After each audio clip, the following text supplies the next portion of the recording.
Joe Rogan Podcast, check it out. The Joe Rogan Experience. Train by day, Joe Rogan Podcast by night, all day. Gentlemen, good to see you. Hey. No mention of your mustache. No, I'm not even going to bring it up. Absolutely nothing. No.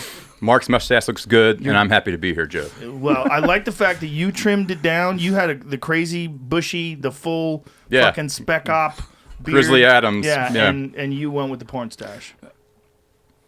Yeah. That's it? Yes. Nothing Well, more? Tom Selleck. Okay. Who else? It's a very good Tom Selleck. Thank you. What is the guy that has the coffee? The guy with from Colombia? Juan Valdez. Didn't Juan Valdez have Si, senor. Didn't he have a porn stash as well? Oh, he I did. think. Yeah. I believe so. I don't know why. Look at It's Juan just Valdez. full and bushy. I don't know why I came up with Juan Valdez, but I think it's because of the coffee. Yeah. You poured the coffee. You got the stash. Stashes used to be a thing. It used to be a full-on thing, and it just stopped being a thing. There he is. All right. That's it. Si, senor. It's a Juan Valdez.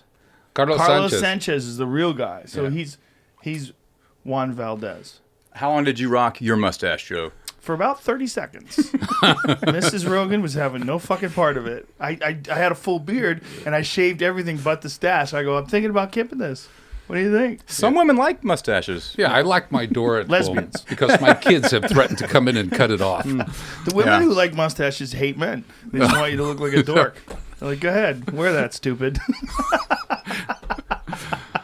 That's what happened with mine. Becky snuck up while I was sleeping, put the clippers right under my nose because I'm a light sleeper, and then boom, turned it on, clipped my mustache just All like they that. have to do is just cut it off on the sides and give you a Hitler. And then Oh you'll shave yeah. it off Oh on yeah. the You're road. done. That's good. You're done. Yeah. Yeah. The girls keep on complaining that it makes me look old. I say I am old. I'm 68. There you you know? go. So They I feel don't- young. It's the There you go. style, right? It's a style thing. Absolutely. You don't like the style. I like the porn stash. I like that. Yeah, but even porn stars don't wear them anymore. It's like an 80s porn stash. I'm thing. stuck in the 80s. It's Okay. retro. Who was the guy? it's There was good. Retrograde, one yeah. guy who was a famous guy who wore the porn stash who went into real estate. Harry. God damn it. I'm trying gonna to come up remember. there. I'm trying to remember his name. Ron Jeremy. Reams? Harry Reams? Oh. Harry Reams. Yeah, Reams. Yeah, he was like a famous porn star in the 80s, in the heyday, back in the Bush days, and not George W. And then there he is, Harry Reams. Oh yeah. And he went on to be very successful. That's like He's Mr. moving out Actress. here. No, I said be careful zooming out here. Above on the this waist. picture. Above the waist. I thought you said he's moving out here. I'm like, fucking everybody's moving out here. Jesus Christ. Famous porn star Harry Reams. There it is. There you go. Jeez. I So- like that one. Gentlemen, anyway. Yes, sir. Good We're to in see you. Texas. Always great Yeah, to be welcome. here with you. Yeah, and another mover. You're a mover here as well. Yep. Spent last month with his parents looking for a house, and I think we've found a nice house to move into in Spring, Texas. What pushed you over the edge? All the bullshit going on in California, the laws, the restrictions, the taxes, 13.3%, the governor, the mayor, the congressmen, the senators. Is that enough? Yeah. That's Okay, enough. good. I second all that. That's Yeah, what moved. But That's as, exactly as a doctor, Right. when you look at the lockdowns, like this is where it gets really controversial, right? Because people are Correct. saying that the whole reason for doing this is to protect people because the emergency rooms are overcrowded, and you don't think that's a suitable. No, I think restrictions of our rights is a key issue there. In looking, contrasting what has been going on in Texas outside of Austin, but in Houston and other places, they're reasonable. Abbott has been very reasonable about certain factors that I love. We're a law-abiding state, okay? We believe in individual rights. California is the opposite. Yeah. How can you live pleasantly, regardless of what occupation you're in? How can you live there, understanding that every movement that you're doing is under surveillance? Cops are coming to your house during Thanksgiving, or Is that happening though? I know. No, There's something happened in Canada. It was a really disturbing thing. Did you see about I that? did Yeah, see I in saw it. Canada. They came in like full fucking Gestapo mode, and Just a family. yeah, Yeah, just, one they had 5 people in the house or something like Yep. that, and people ratted them out. Like, it's just as soon as you make something a law, and then you send cops out to enforce that, and the cops think they're justified, and you get a few dumb cops, and then they do something like this. It just lets everybody know, like, oh, this is why it's dangerous to have too many restrictions.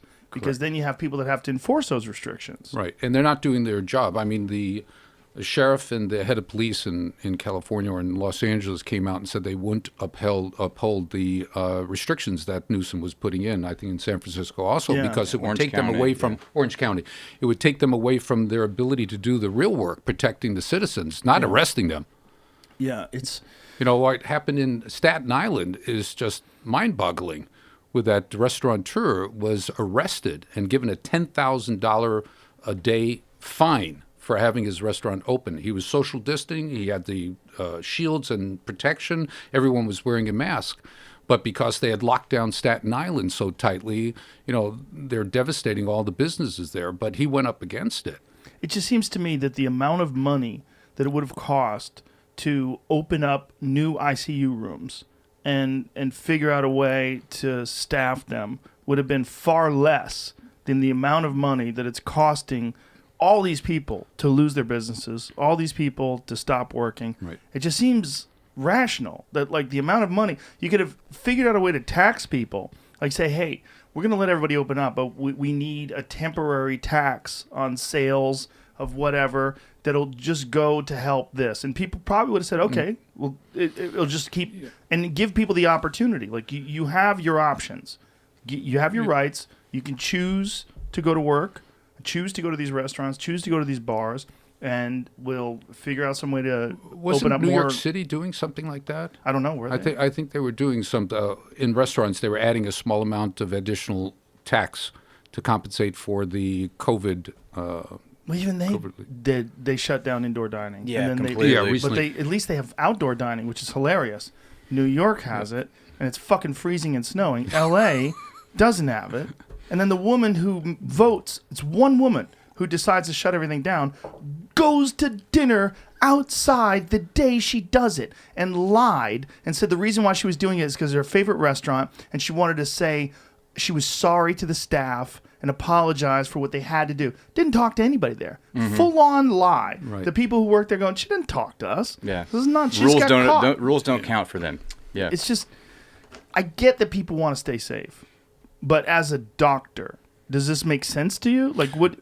No, and you know, on my list, I have a couple of the articles. It doesn't make sense when you look at California and the repetitive manner in which they put a lockdown. We should see if it's effective. The numbers of cases dropping, but they're not. They're going up. So what does it tell us? It tells us that the masks aren't working. The 6 feet of separation is not working.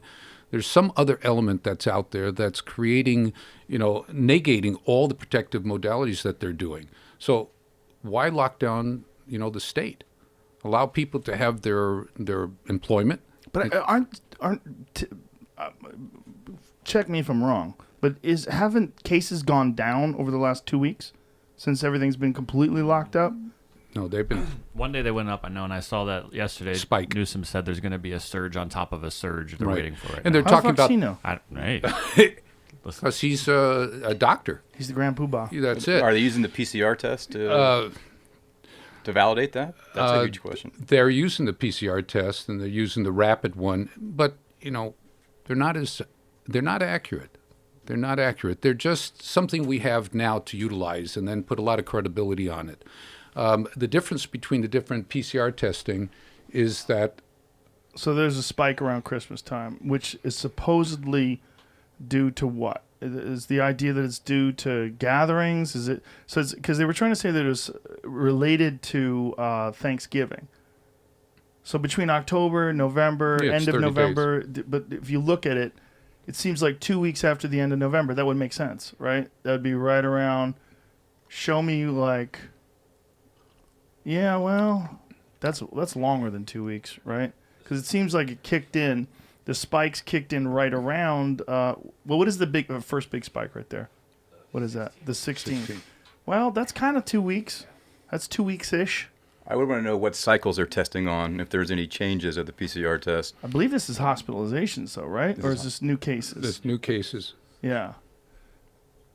It's look, it's not good, but you know, someone pointed out that the CDC website has finally got information on it about vitamin D and some other things. Right. They just put it on there, just in December.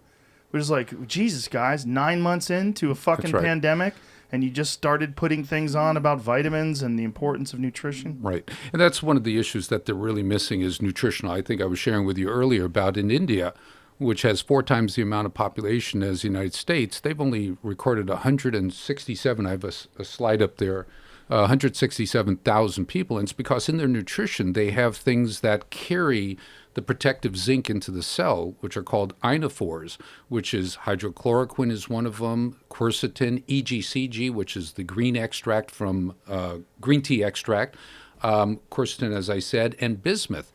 We need to have a carrier to bring charged particles into our cells like zinc, magnesium, and so forth.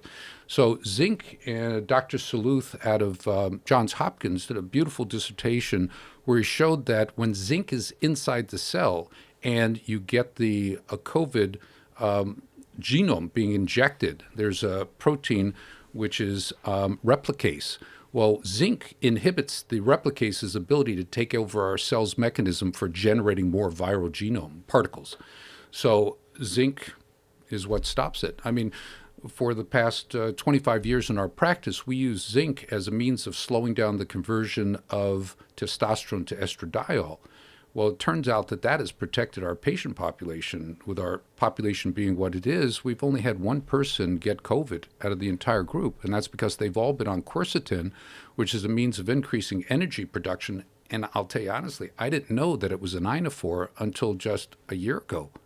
But it carried the zinc that they were taking. The reason they were taking quercetin is because it upregulates ATP, the energy molecule of the body. Didn't you also say that quercetin has some sort of a nootropic effect as well? Yeah, in the brain it drops inflammation. You know, the way that we lose our cognitive ability is by inflammation. And that's the whole premise of what, Andrew and I are doing relative to treating our veterans as well as civilians. Is quercetin as well as zinc itself has the ability to drop inflammation in the brain. You drop inflammation and you get improvement in cognitive ability. The communication opens up. So what is it in the food in India? What specific part of their diet? Turmeric. Curcumin. It's an incredible ionophore. And that's the reason why they're protected. And where's their zinc coming from if they're not taking capsules of zinc? Well, legumes, red meat, which they don't eat, seafood, which they eat a lot of, and also nuts. They're very high in natural zinc. So for them, they're getting it from the legumes and from the Correct. seafood. And then Interesting. They're getting the turmeric or the curcumin. Does no one in India eat meat? Red meat, or is it rare? No, they eat. The Orthodox Hindu don't eat it, and but they drink green tea, which is another inophore that brings it in. Maybe there's in certain nutrients there's bismuth, so that helps, or Pepto-Bismol if they got an upset stomach. And doesn't vitamin K also? Was it vitamin K that helps the absorption of vitamin D3? Is that what it is? The use of vitamin K, the story behind it is, if you take vitamin D, the main function that we've thought about vitamin D, though right now it's this unbelievable hormone. As you know, vitamin D is not really a vitamin, it's a hormone that comes off of cholesterol. So if we do anything to diminish our cholesterol levels in our body, we lose not only all the hormones that are generated off of cholesterol, but we lose vitamin D. And Does that happen when people take statins? Correct. Because there's a health repercussion for taking statins for some people, right? And vitamin D counters it. I've got an article up there which talks about it. But vitamin D draws from the gut calcium from your nutrition, calcium and phosphate. So calcium, they're afraid that too much calcium will cause atherosclerosis, because hardening of the arteries is not cholesterol. Hardening of the arteries is calcium deposited on the walls of the arteries to fix damage to the walls. So vitamin K, K2, K7 are to remove the calcium from the wall. So the calcium is on the walls to fix damage to the walls Correct. that is caused by inflammation. Our nutrition can cause inflammation, cigarette smoking, diabetes. There's a whole group of things that lead to what's called intima inflammation. Intima is the lining of the arteries, and they become inflamed and sticky. So our body has, by what they call secondary intent, a means of fixing things. The first thing they throw in there is cholesterol. Why cholesterol? Because cholesterol is what makes up the membrane of all our cells. So the cell is trying to get repaired.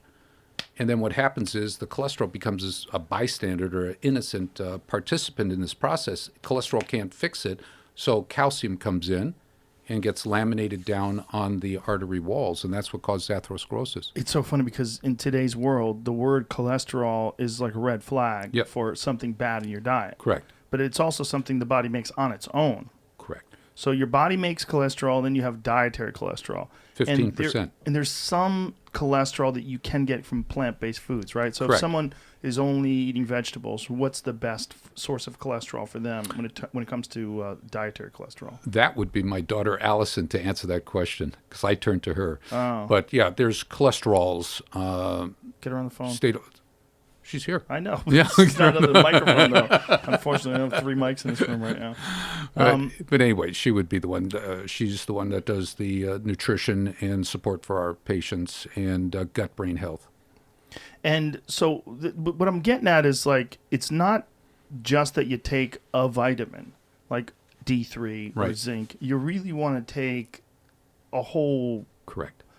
you want it like an ecosystem. You Correct. want it all to work together. It's like, in a lot of the guys that come in on testosterone alone, they're having problems even being on testosterone, whether or not it's a high dose or low dose or medium dose. They're not having the full benefits of having a balanced hormonal system.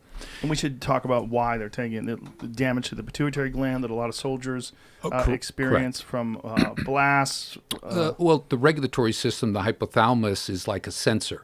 And it says, okay, what's in the blood right now? It says low level of testosterone, sends a signal to the pituitary, the master gland, to release LH, or luteinizing hormone, that goes to the gonads, whether or not it's male or female, to generate more testosterone.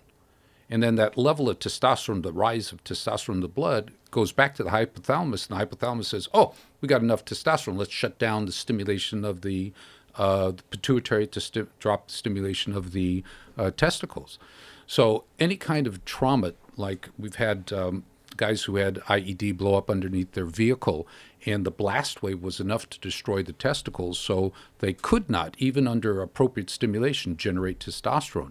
So that's called primary hypogonadism, where it damages the testicles. And they're high levels of luteinizing hormone because it's trying to get the testicles or the gonads to make hormones.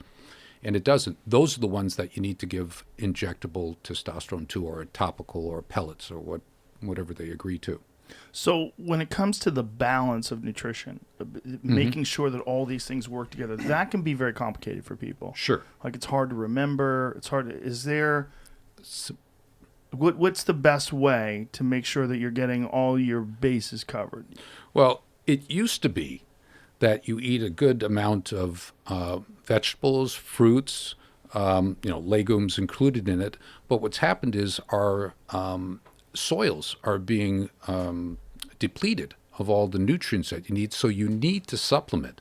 So staying away from glutens, all the artificial glutens, inflammatory diets. What do you mean by artificial glutens? I didn't mean artificial glutens. It's GMOs. the GMOs. Thank you. The GMOs. Staying away from the genetically modified plant material.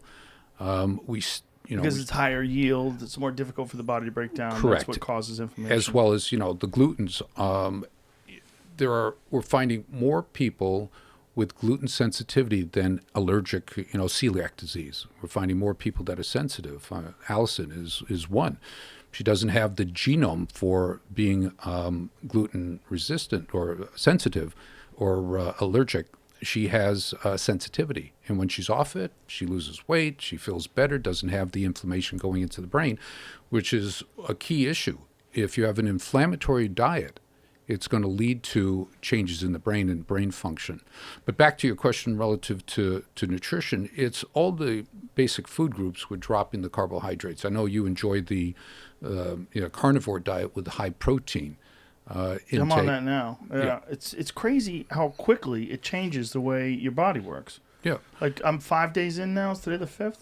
Yeah. 5 days. So 5 days in, energy levels through the roof. Yep. Like, that's what happens every time. And I slim up. Like, I've already lost like 4.5, 5 pounds. Yeah, it's because you're not kicking in insulin. When you're eating meals that have carbohydrates, insulin is called the hormone of storage. So what happens is whatever you eat, a certain percentage of that is stored. For me though, it's 100% pasta. It's pasta and bread. When I cut that out, I feel great. Yeah. But I'm just such a slob. That's when I want to eat it. When I eat it, I get fat. Like my stomach blows up, my face gets fat, and I get tired. But I still eat it because I'm a moron. Yeah. We're human. Yeah, you get the spike of insulin, which drops your level of. Sorry if I blocked Okay, you. no worries. I'll use this arm. You know, the spike in insulin causes drop in sugar and glucose, and the brain's very sensitive to loss of glucose, and it could cause the fatigue, cognitive impairment. It can actually cause some tremors and some dryness of the mouth. But it doesn't seem to happen the same way with fruit. If I'm No. eating fruit, I don't Fructose. get that. Yeah. It's fructose has to go through a process of being converted to glucose, so it's delayed. So when you take things like, what's my favorite? I used to eat a donut, which is full of all that shit. That's a tranquilizer dart. Correct. 2 hours after eating it, I'm in bed for half an hour. Yeah. Because I have hypoglycemic anyway. That's why I have to be very careful with what I eat. Yeah, well, I'm generally very healthy with what I eat, but occasionally I go off the reservation. And one time I had a cheeseburger with a giant milkshake. And after I ate it, I literally felt like I got poisoned. Yeah. I had to lie down on the couch. I had a headache. I couldn't take any noise. I was like, oh. What It about took hours before I it's felt so normal. funny. You again. don't feel good afterwards, but like you No. want it until the point you have it. Wow, You're like, I'm why did I eating do it, though. that? It was majestic. Yeah. It's so good. What about Gus's fried chicken? Gus fried chicken's fantastic. Yeah. Is that bad or is that good? I don't give a fuck. I'm in. Whatever it is, it's good. Gus's Well fried breaded? chicken with hot sauce on it. Yeah. It's not like a thick breading, whatever it is, but there's definitely It's some good. gluten in there. Yeah. Or something. I don't know. Cornstarch. I don't know what they put on the outside. But it's that good. I was told I had to go there. It's weird because it's a chain, but it doesn't seem like it's a chain. I've When you never go heard in of it there, before. They're sneaky. Yeah. Yeah. If you go, it's like down, if you go straight out of the Four Seasons, if you go straight and then it's to the right, fantastic. We'll have to try it. Some damn good fried chicken. You recommend it? Yeah, I Okay. recommend it. But if you get some hot sauce. Squirt some hot sauce on that bad boy. Okay. Yeah, it's legit. But I mean, is that available on the carnivore diet? Sort of. I mean, there's some bread in there. It's not ideal. Seems like- But a small amount. yeah. Yeah. I mean, I think the whole idea is just to make sure that the majority of your diet is healthy. Correct. If you have occasional fuck ups, that's fine. Right. But for people, again, to like during these times, like vitamin D is a big one. We've discussed it many times. Dr. Rhonda Patrick has Correct. put out many published or put on her Twitter rather many published studies about vitamin D and all the benefits of it. But you don't want to just take that. You don't want to just take C. You want to kind of cover everything. Right. If you're looking at viral protection, because there's a study that was done where it showed if you are at the less than 30 nanograms is the deficiency state. You looked at the occurrence of COVID and the death or the illness that's generated or that occurs. It's like 85% of the people who have low, less than 30, have it. And as you move up the scale to the higher level, greater than 60, you see 90% of the people have nothing. They have no symptomatology for it because what it does is it protects the body, stimulates the immune system and protects the body from the inflammatory cytokines, which is the inflammatory chemistry that COVID turns our cells, our immune system to produce. And it's these cytokines that get into the brain that are now causing all the psychiatric problems we're seeing in New York. Well, they had that before that. But the psychiatric problems relative to post-COVID recovery. So people are developing depression, cognitive impairment, inanition, no energy, and it's all because of these cytokines. Once you turn on the cytokines, like we see in our blast trauma veterans, it'll cause these inflammatory chemicals to start leaching or eating away at pathways in the brain, alters the chemistry of the brain. See, that's so confusing to people because a lot of times you hear about cytokines, you hear about like cryotherapy and things along those lines, Right. and you hear cytokines used in a positive way. Yes. There is an acute phase where it helps protect you from invading viruses, bacteria, and then there's a chronic phase where there's an overwhelming production of these cytokines. And it appears that with coronavirus or COVID-19 that it causes this spike in the immune system's production of these cytokines. So it creates an overwhelming amount of inflammation that the body can't recover from. That's one of the things that they put Donald Trump on. They put him on a steroid to deal with the immune response. Correct. So that steroid suppressed his immune system's response Correct. to the virus. Same thing that we use steroids for autoimmune diseases before we had these selective medications that selectively diminish certain of the cytokines like tumor necrosis factor alpha. There's a product called Enbrel that specifically suppresses it, and we use it for people with psoriatic arthritis, rheumatoid arthritis, and Crohn's disease. And it's interesting that the people with autoimmune diseases who are producing these cytokines that create the physical manifestations, they all have depression. And when you treat them for the inflammation, the depression subsides. So you think that a big part of what depression is the inflammatory response Correct. in the body. And that's what we're seeing in our project with our veterans and with the civilians. But that would also make sense how so many people on the carnivore diet show that their depression goes away. So because you're just eating meat, you're not eating a lot of bread and pasta, you're not getting the inflammation. So Correct. if you're not getting the inflammation, the depression that they're feeling is directly caused by inflammation. Or like I said about me eating the cheeseburger and the milkshake, You felt horrible. that was depressing. Yeah. You know, like, if I ate like that every day, Yeah. I'd probably be depressed. Yeah. And that is probably Yeah. what a lot of people are experiencing I from know. poor diet. Yeah, Andrew went on a couple of rotating kind of diets. And how did it affect you in terms of your psychological outlook? I like what works for me is carnivore or keto, getting away from the, anything processed, refined carbohydrates. For whatever reason, I am more cognitively clear when those things aren't introduced in my system. And so I just stay away from majority. I eat vegetables and meat, basically. Yeah. And I do great on it. I feel This great. is common. Does it vary, though, depending upon someone's activity level? Like Yes. For someone who's like a CrossFitter or someone does some crazy high intensity, burns a lot of calories, do you think then they could handle shit like pasta easier? I don't know about pastas. There's a whole bunch of other forms of nutritionally sane carbohydrates to take in. Like fruits. Like fruits. Yeah. Okay. Balance of fruits. And that's one of the things I see with the ketogenic diet. Guys come in, they get on our protocol, and when they're on a balanced hormonal protocol, their metabolism goes up because their system's humming. It's purring. Instead of being depleted in one of the hormones that helps with metabolism, it's now brought up, and they need to eat more. So a lot of guys, or I shouldn't say a lot, there are people who complain that they're fatigued. They thought they'd get more energy, but they're more fatigued. It's because their nutrition is poor. And that's where Allison comes in and helps them to readjust and address their nutrition. I wonder if, and this is not talking about people that have had traumatic brain injury, but I wonder if people that are suffering from depression, have they ever done a study on changing their diet and eliminating inflammatory foods like sugars and pasta Yes. and processed carbohydrates and see what kind of an impact that has on before they give them SSRIs? Yeah, I don't know if before SSRIs, I'd hope to say, I'd like to say yes, but there have been studies, and you go to Google Scholar and look it up, but they have looked at the different diets and how it affects their emotional state. So depression, anxiety, ADD, or ADHD. That we find that high inflammatory nutrition makes it worse.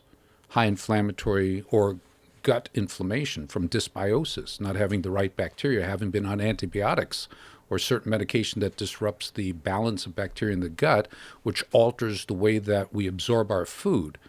And it also generates inflammation, creates depression. So if you're going to put someone on sort of a preventative protocol for COVID, you would recommend quercetin, and you can get it. I just bought some on Amazon after you brought it up because I wasn't taking quercetin. Yeah. Quercetin at what dose? Well, what we started off just for daily use, because the benefit of quercetin is it drops the inflammatory cytokines. It increases mitochondria, so you produce more cells, so you produce more energy, ATP. That was what we were using for, and it was 500 milligrams twice a day. And zinc was 15 to 30 milligrams twice a day. And in the past 20 years, I've been sick 13 days. And what I started seeing in our population, because we do a monthly questionnaire to our patient population, and we have 2 questions about allergies and about infections or colds. And we started seeing years ago that the number of colds people were having were dropping and their allergies were improving. And honestly, I didn't understand why until COVID, and I started looking at how the immune system is influenced by things like zinc and certain of testosterone. Testosterone stimulates the CD4, CD8 cells, which are the immune cells that help to defend us against infections, viral, bacterial, innate immunity, as well as it increases something called interleukin 10, which is an anti-inflammatory product, and it drops the inflammatory interleukins. These are the cytokines or produced by our immune system to help fight off infections by sending out an attack against them, which is a biochemical attack, other than just antibodies. So you got zinc, 15 to 30 milligrams twice a day, quercetin. 500 milligrams twice a day. That's preventive. Treatment, and we've had to treat patients outside of our practice, is 1,000 milligrams twice a day with 30 milligrams, 1,000 milligrams twice a day of quercetin and 30 milligrams twice a day of zinc. And this is for someone that has COVID. That's someone who's active. And what's going on with zinc and quercetin and COVID? Like how does it interact? Yeah. Well, the virus that gets into our cells, it gets into our cells through something called an ACE2 receptor, and that's what the vaccine is fighting against. They call it the spike protein. So on the outer membrane of the virus are these spikes. So it uses our own system to transport the virus into the cell. Once it's in the cell, the virus releases something called replicase. Replicase is DNA reverse transcriptase protein that takes over our manufacturing at the ribosome to make more viral genome. Well, it turns out that the replicase has an area on it that if zinc attaches to it, shuts it off. So quercetin is called an ionophore. It carries charged particles into the cell. Otherwise, zinc sits outside the cell. So zinc without a ionophore, is that what it? Ionophore. Ionophore? Zinc ionophore. without an ionophore, it doesn't work. Correct. Interesting. So a lot of these people, they're just taking zinc on its own. It doesn't get some in the cell, benefit. right? It doesn't go into the cell. Yeah, generally speaking, it won't get into the cell at a high rate. It will, over time, get in because we have things that we take in like bismuth in our system from fruits and vegetables. We have EGCG from green tea if people are drinking green tea. We've got curcumin from food. That's why in India they don't get it. So they're getting some form of an ionophore. But if you want to really jam the zinc into the cells, use quercetin or turmeric or. And then move on to D3. I'm taking 5,000 IUs a day. What do you recommend? I personally take a little bit more than that. How much do you take? 50,000. Jesus Christ. On Mondays and 10 or 20,000 on every other day. That's a lot. Why? I don't know. Yeah, that's right.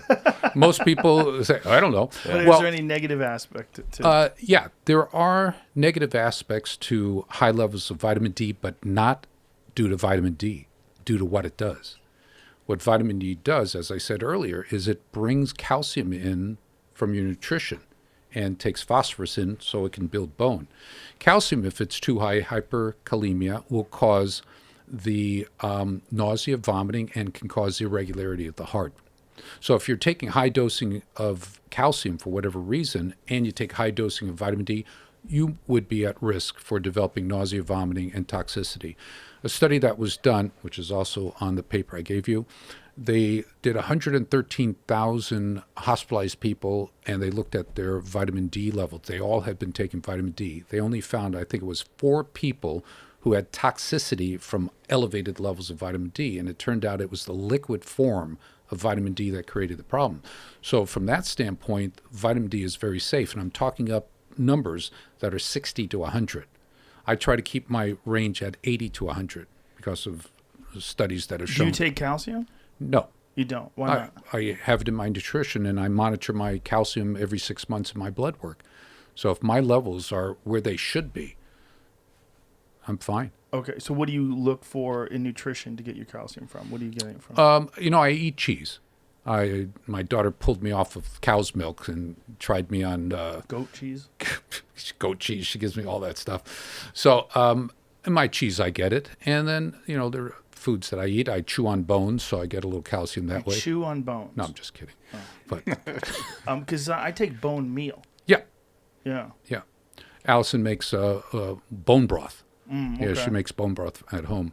So it has good bone marrow, protein and some calcium. I don't know how much calcium you get from it. But I monitor. I'm getting it someplace in my nutrition. So for someone who has osteoporosis, Mm-hmm. let's look point to them. They're recommended to take calcium, right? Correct. Now they're taking calcium and they have vitamin D3. Correct. Then they must be careful about what the levels of vitamin D3 they take. Correct. And What do you recommend to someone who's taking calcium? Like what levels? see, I use the science. I use the laboratory to tell me how much. I get ridiculed by my colleagues because I'm giving everybody a baseline of 10,000 units. And they say, oh, that's toxic. It's going to cause You go and do the blood test and you see giving them 10,000, they get a, still suboptimal level of vitamin D. It's because they're not absorbing it. So I can't assume that 10,000 is going to give them toxic levels, calcium absorption. So I start at 5 to 10,000. 10,000 seems to be the amount. And then their calcium they get. They have a prescribed product which has calcium and vitamin D in a balanced combination already. So Who makes that? I don't remember which pharmaceutical. I don't use it. You don't use What was the issue with the liquid vitamin D? Yeah, the only thing is with liquid vitamin D. Yeah, but why, do you think? Because of the absorption rate, because it gets absorbed so well.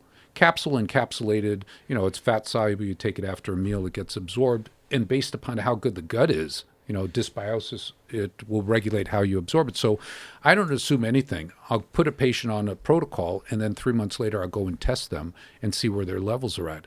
If they're at a great level on that amount, that's perfect for them. How do I know that whatever I'm giving them is going to be too much, too little, or perfect? And then the level of absorption, which will indicate in their blood, will indicate like what levels are shown in the blood, is directly related to their diet as well. Correct. And the other nutrients they're taking. It's related to the status of their gut, the lining of their gut.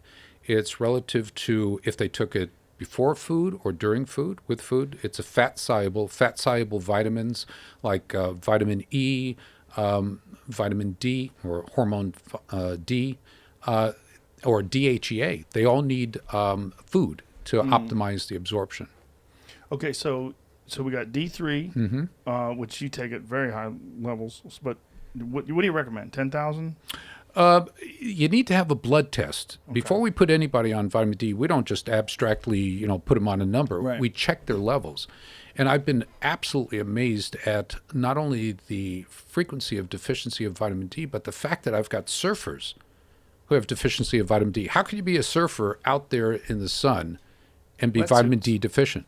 Wetsuits, right? Well, they wear maybe the top, but their arms and legs below the belly is exposed. Are 4 they hours. really? I'd see a lot of guys with full wetsuits out there because that fucking Pacific Ocean is cold as shit. It gets cold. It's cold. Yeah. But when they get out, they lay down on the beach. They get I think human beings need a lot of sun. I think the genetics are changing. Yeah, are they? Yeah, I think so. Look why did we develop this whole system of vitamin D? The vitamin D receptor stimulates hair growth to cover our body with hair to avoid the ionizing radiation that our ancestors, Neolithic ancestors, used to have. They were getting cancer. They were getting exposed to high levels because the air was clear. There was no smog back then. So they were getting full strength of the radiation from the sun, and they were dying. So Wait a the minute, body are you saying adapted. that smog's protecting us from cancer? Is that what you're saying? Bingo. Relative to sun.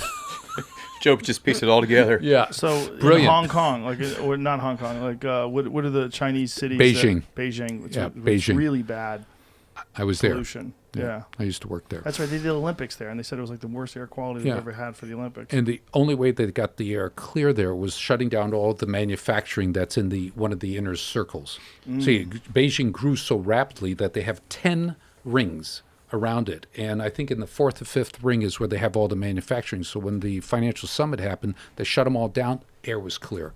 Absolutely clear. And the silliest thing, I was there for New Year's one year in February. And they shot off $45 million worth of rockets and fireworks and firecrackers, and all that added pollution. You couldn't breathe. And I was on the 27th floor of a building.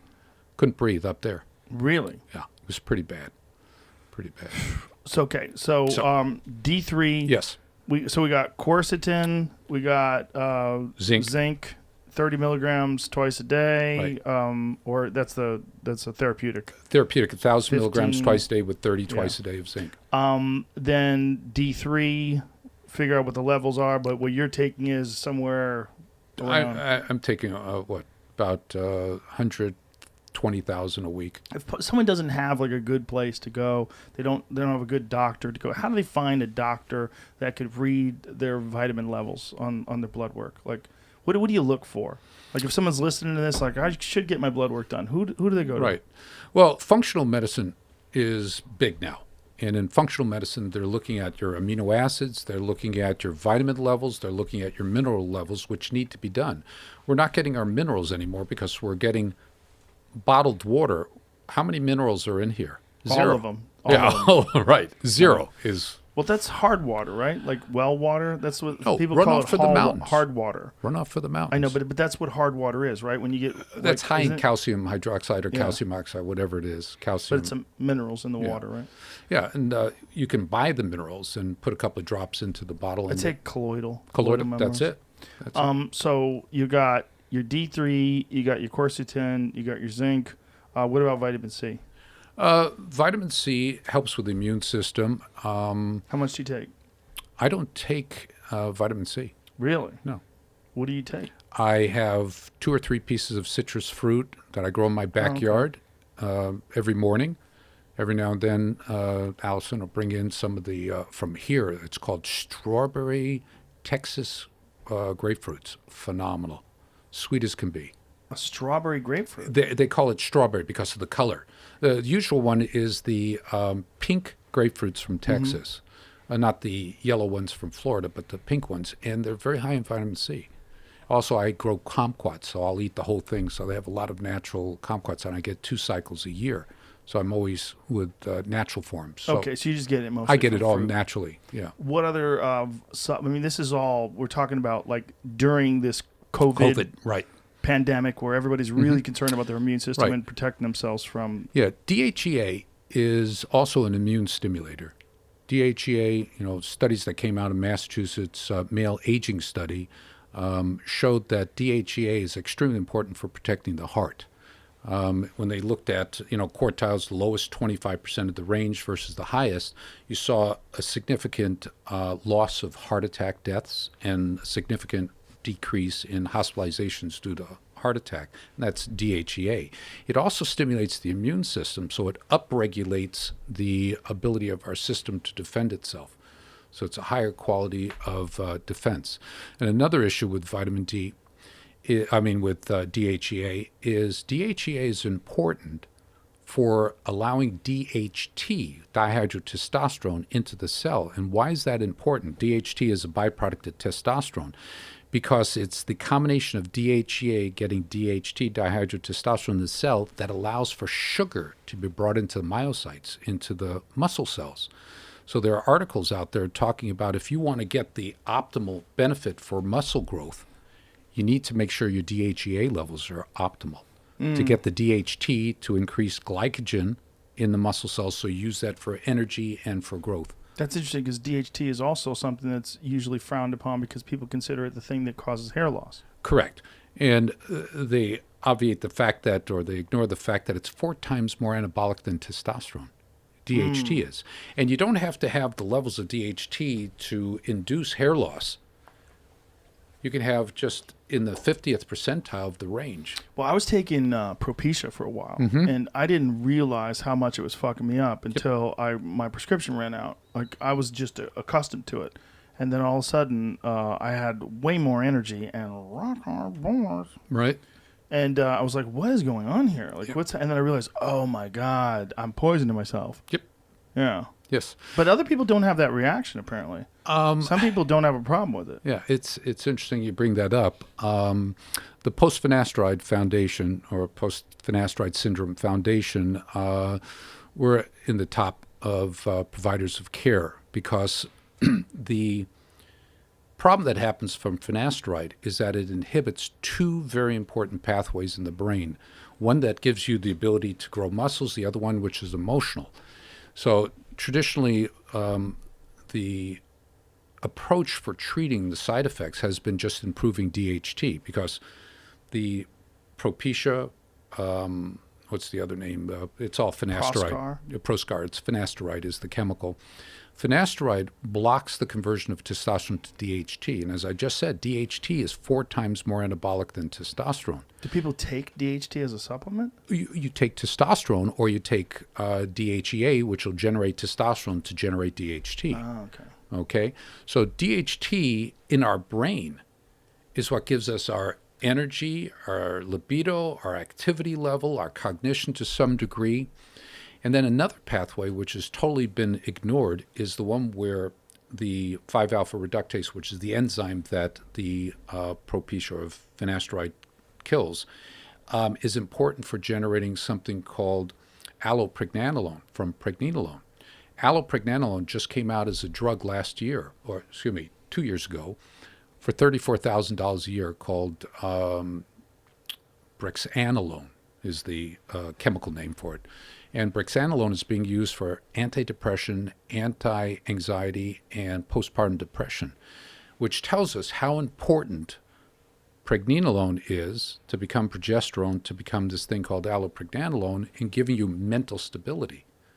So what happens is inflammation that we see in our head trauma cases, it disrupts that pregnenolone, which is also called the mother of all hormones, because it gives rise to all our hormones. So you should supplement with that as well. Supplement with pregnenolone. How much pregnenolone? We use 100 milligrams after dinner now, because it's fat soluble. Once a day, 100 milligrams. Correct. And how much DHEA? DHEA, we started at 25, and we take DHEA at nighttime, not in the morning like a lot are saying. The reason for taking it at night, it has a side effect of upregulating growth hormone production by up to 15%. So if you take it based upon the biological clock in the body, you can get benefits in other areas, not just DHEA. But DHEA also helps stabilize glucose and insulin interaction, stimulates the immune system, wound healing, and drops inflammation. That's below the neck. Above the neck, it increases growth hormone. You get a cold. You feel smarter or less smart? Dumb. Yeah. And that's because interleukin-6, which is an inflammatory cytokine that's produced, DHEA helps to keep it quiet, slow it down. So the immune system response pandemic stack. Correct. We've got it dialed in now. This is what it is. So you need pregnenolone, you want some DHEA, you want some quercetin, you want some zinc, and vitamin D3. That's it. And those put those 5. all together and get your C from fruits, you think? Naturally, if you can. And if you're sick though, should you up your C? Would that help? Yeah. There are a lot of products out there that are used for when you get sick, as a means of, it helps stimulate the immune system. It also, I believe that because it's acidic, alkaline acidic, when it gets into the system, it helps to kill the virus, by changing the pH, but you have to take a large quantity of it. They have for cancer therapy 20,000, 50,000 units of vitamin C. And this is usually IV, And right? it's IV, Yeah. correct. So You can't absorb more than about 10,000 units from the gut, not unless it's nanoliposomal, because the vitamin C is actively transported, meaning that it has a mechanism to transport it into the system.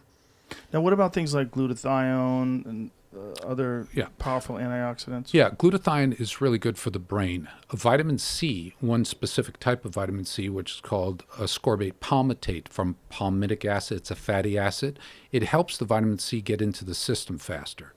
It's great for stimulating under the skin fibrogen and collagen, but in the brain, it regenerates glutathione. It increases an enzyme. But glutathione is probably one of the key anti-inflammatory products in our brain to help protect it. But the problem is it doesn't last very long. It gets consumed rapidly. So you need to keep on regenerating, and you regenerate it with ascorbate palmitate, vitamin C of the palmitates type, 500 milligrams twice a day.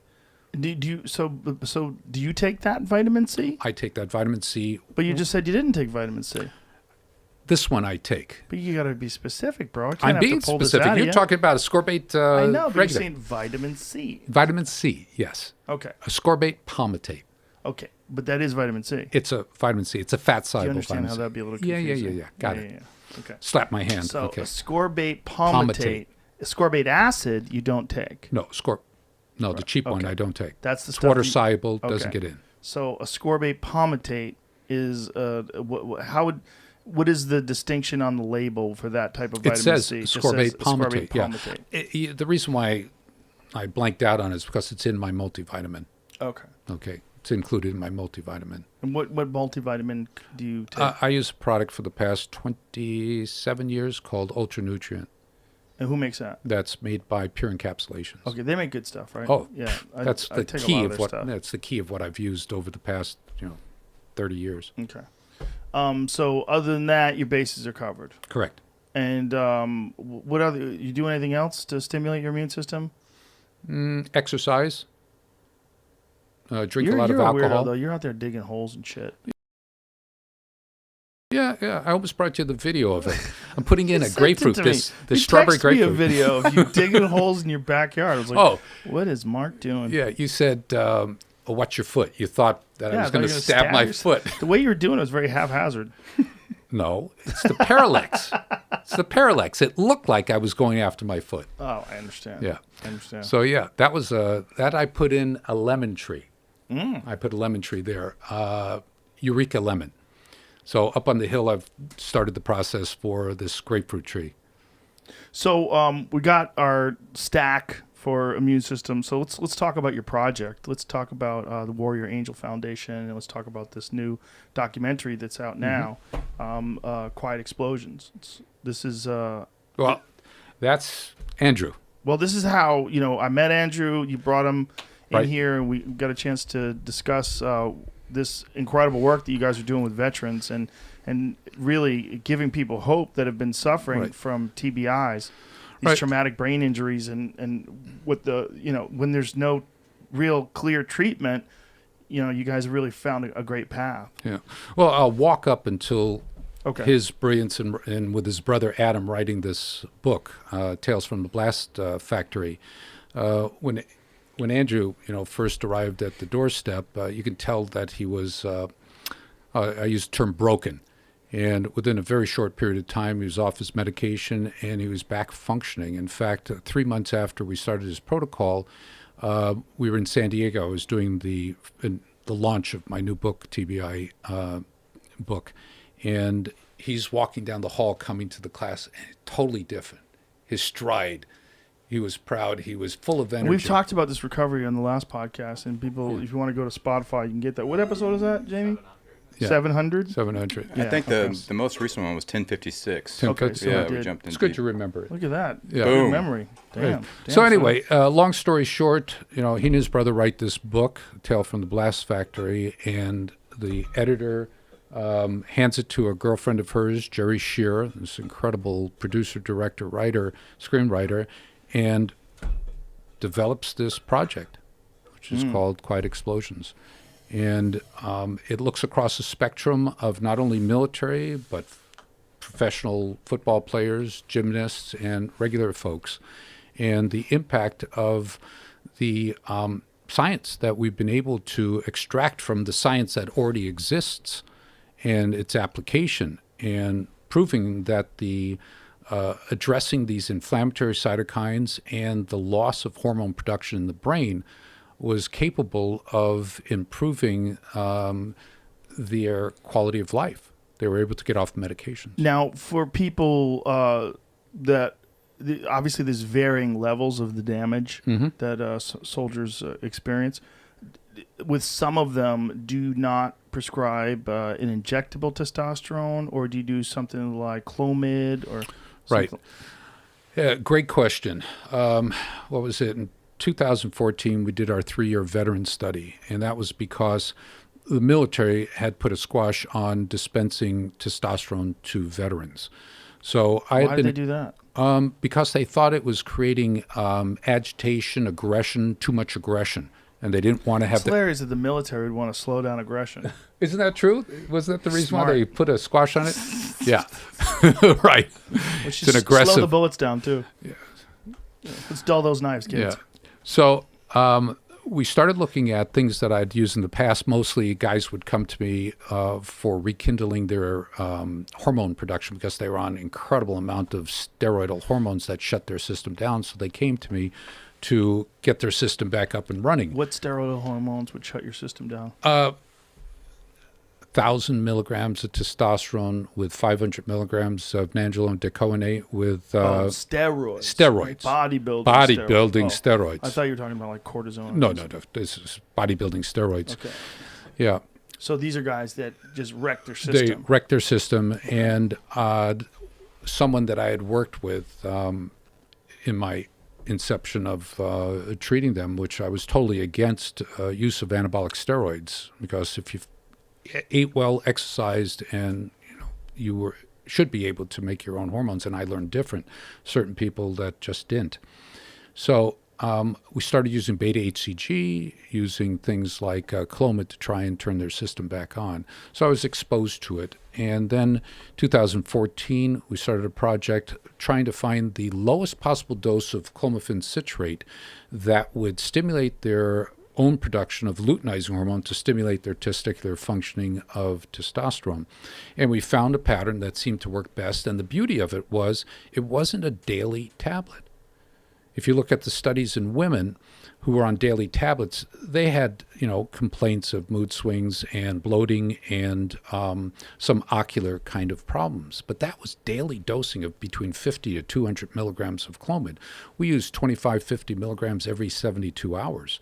That's what we were able to define, that was the dosing that worked very well to get optimal levels of testosterone. So why does it need to be spaced out for 72 hours? Because the half-life of clomiphene is 98 days, and the actual stimulation of the testicles is like 32 days. So even though you didn't take the pill for 72 hours, you still had the momentum of producing... You said days, you meant hours, 92 hours. No, 92 days. Yeah, it's 7 times 14, okay?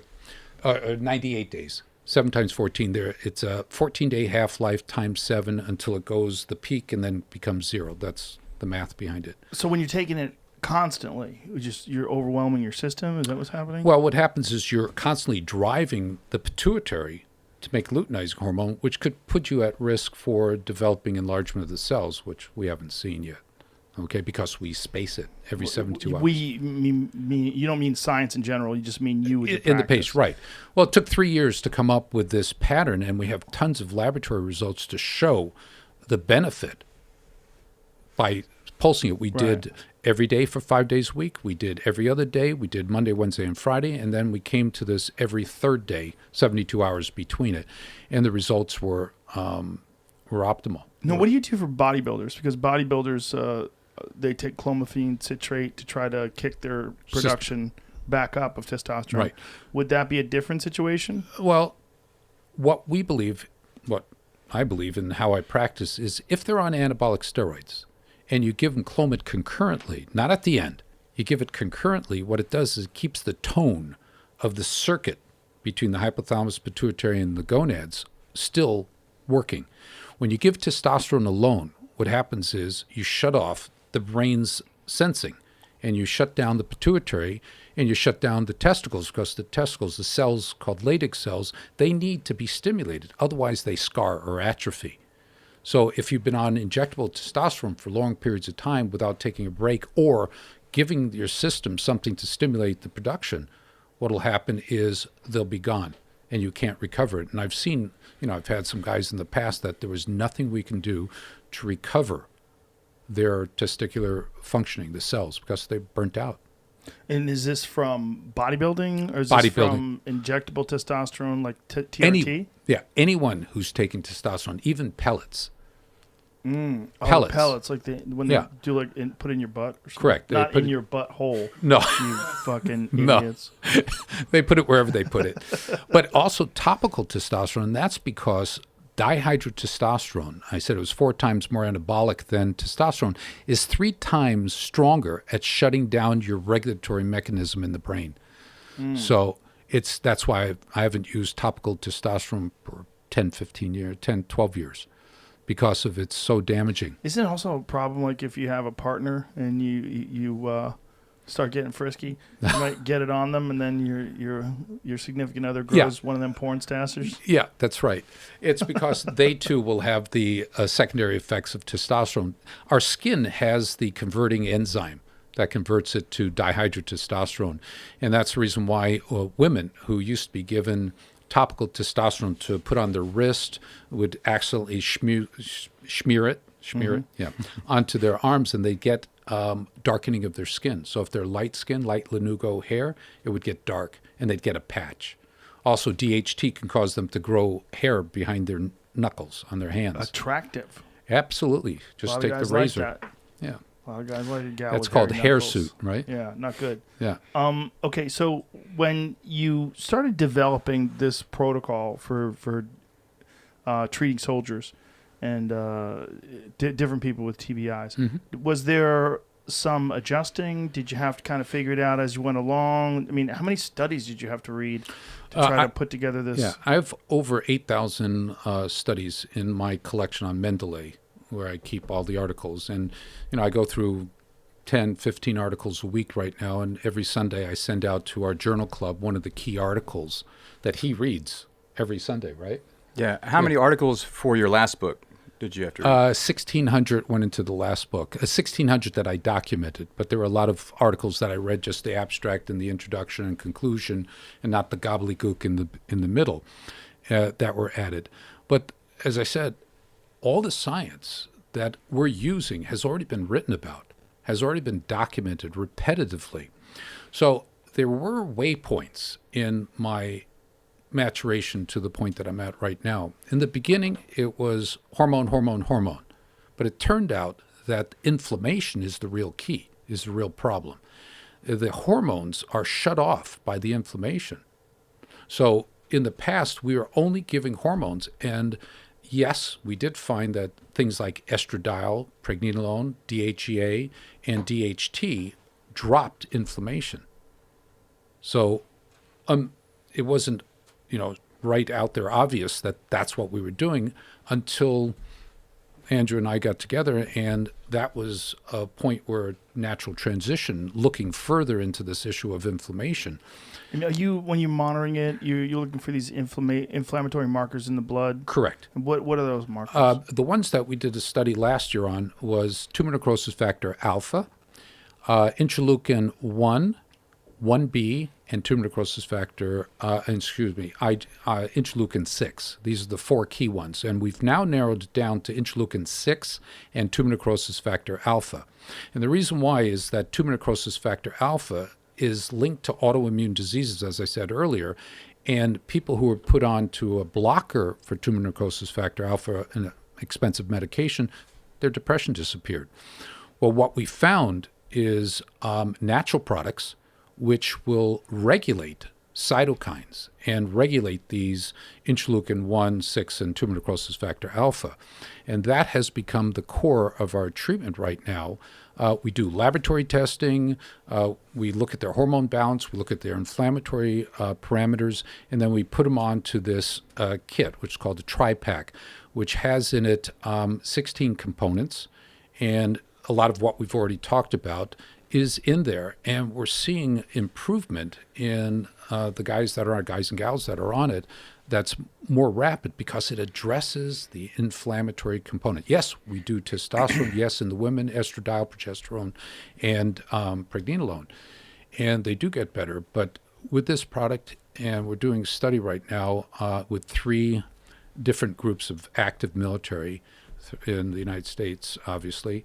And in the first month on one group in California, active military, they had a 42% improvement. The only thing we did was we gave them this kit.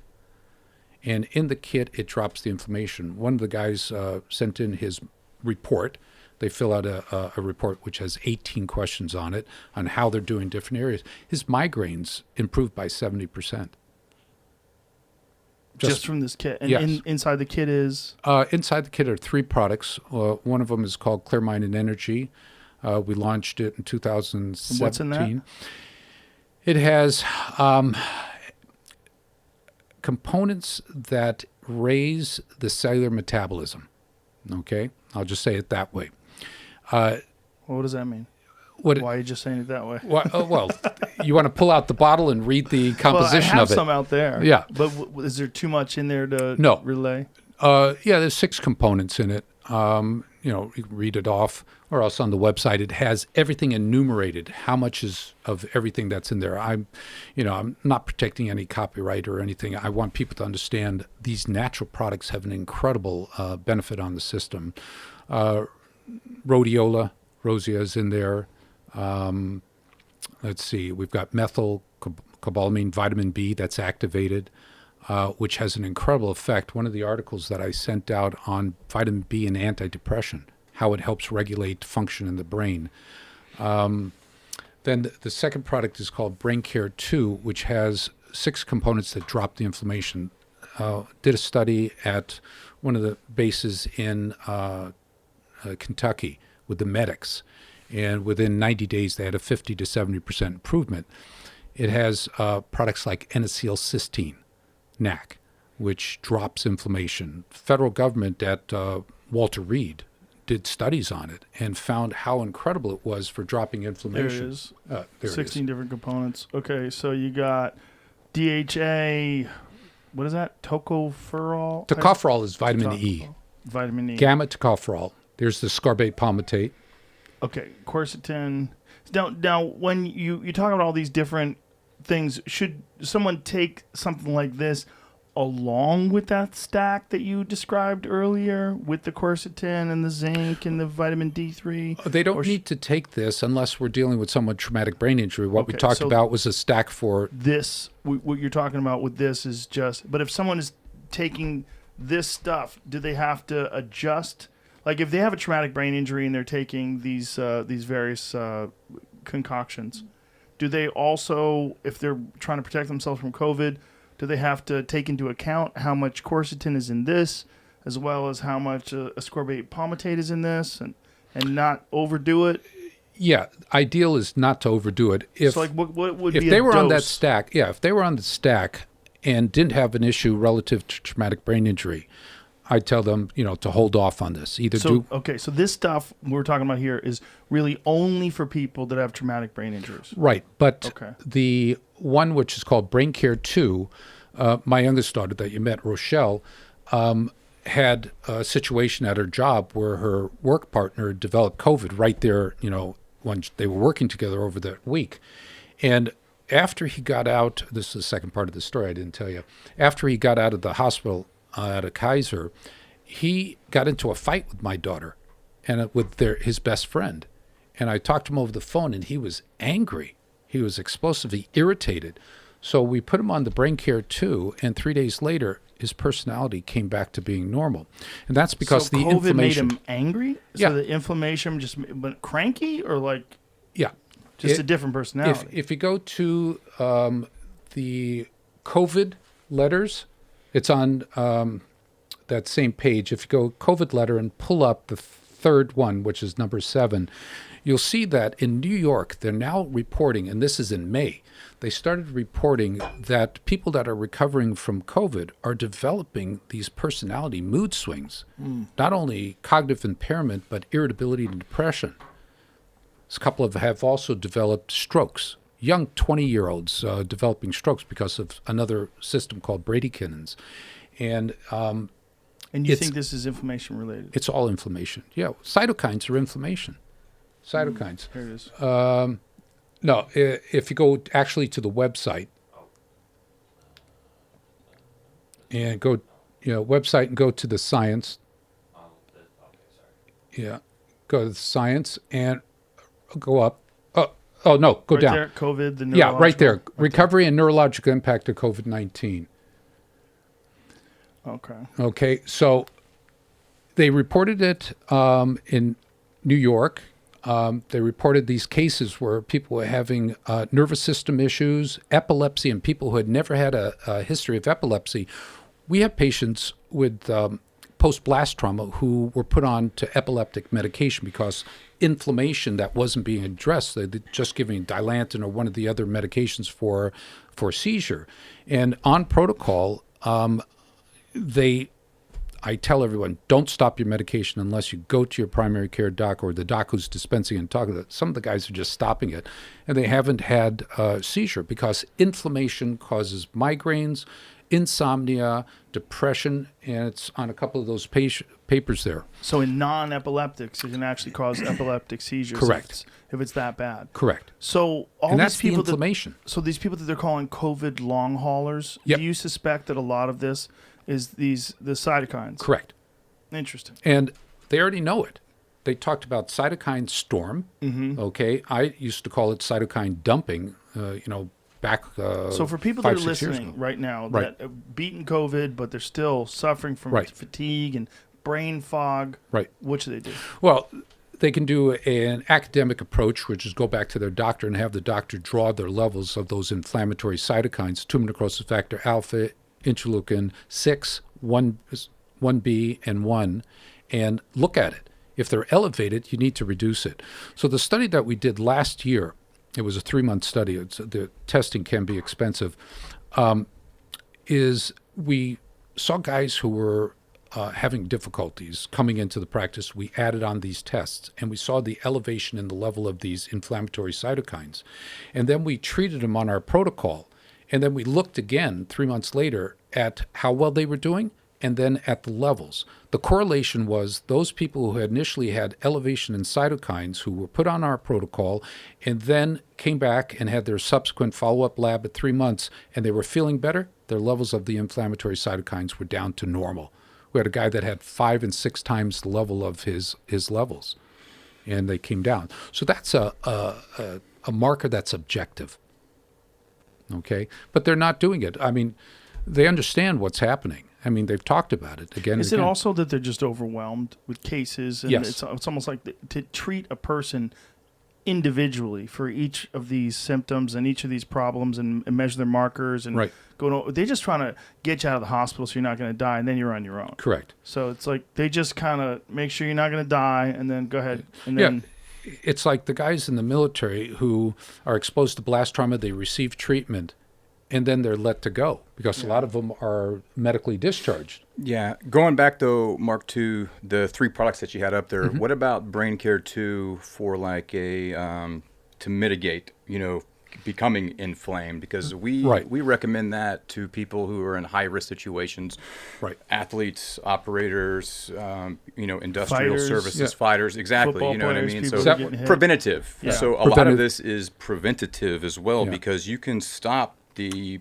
Correct. inflammatory mechanism from going to becoming chronic by implementing this as a regular protocol. Before we had, or at the time we had Brain Care 2 come out, we had some of our patients who had gotten better, civilian population, who had gotten better on our protocol, and then they get into a subsequent automobile accident or motorcycle accident, and they freak out because they're back to where they were 2 years earlier. So we have them go on to the Brain Care 2, taking a teaspoon in the morning before breakfast, 30 to 60 minutes, and a teaspoon before dinner. 3 to 4 weeks later, they're back to where they were before the injury. And that's because they had built up something called biological resiliency. This is a topic that we're developing where this treatment protocol is like putting on Kevlar. It gives you added protection. It's like the book I gave you from Colonel Lewis, Michael Lewis, which is when brains collide. When brains collide. He talks about the eicosanoids, which are the fish oils, and how they upregulate 2 proteins, survivin and protectin, and drop the inflammatory cytokines. It functions on an area called NF-kappa B, which is a translational. When it's turned on, it tells the cell to make these inflammatory components. So eicosanoids, the fish oil, are extremely important. High dose, 10,000, he talks about it in there, 10,000 units, 20,000 units. And if you're already on it, and he tried to get this into the military, And if you're on these protective things, it's preventive. It's, proactive as opposed to waiting until the trauma has already occurred. So there are things that you can do, good vitamin E, good fish oil, dropping alcohol consumption because alcohol destroys growth hormone. And articles that have been coming out shows that growth hormone helps with repair of the brain. There are studies that are done on Alzheimer's patients where the destruction of the tubules and the tau protein, all that, it gets better on growth hormone. Also anti-inflammation. Also, a study in 2017 out of England showed that in people who had treatment-resistant depression, meaning that they were on antidepressants, but they weren't getting any benefit from it, 61% of the people had growth hormone deficiency.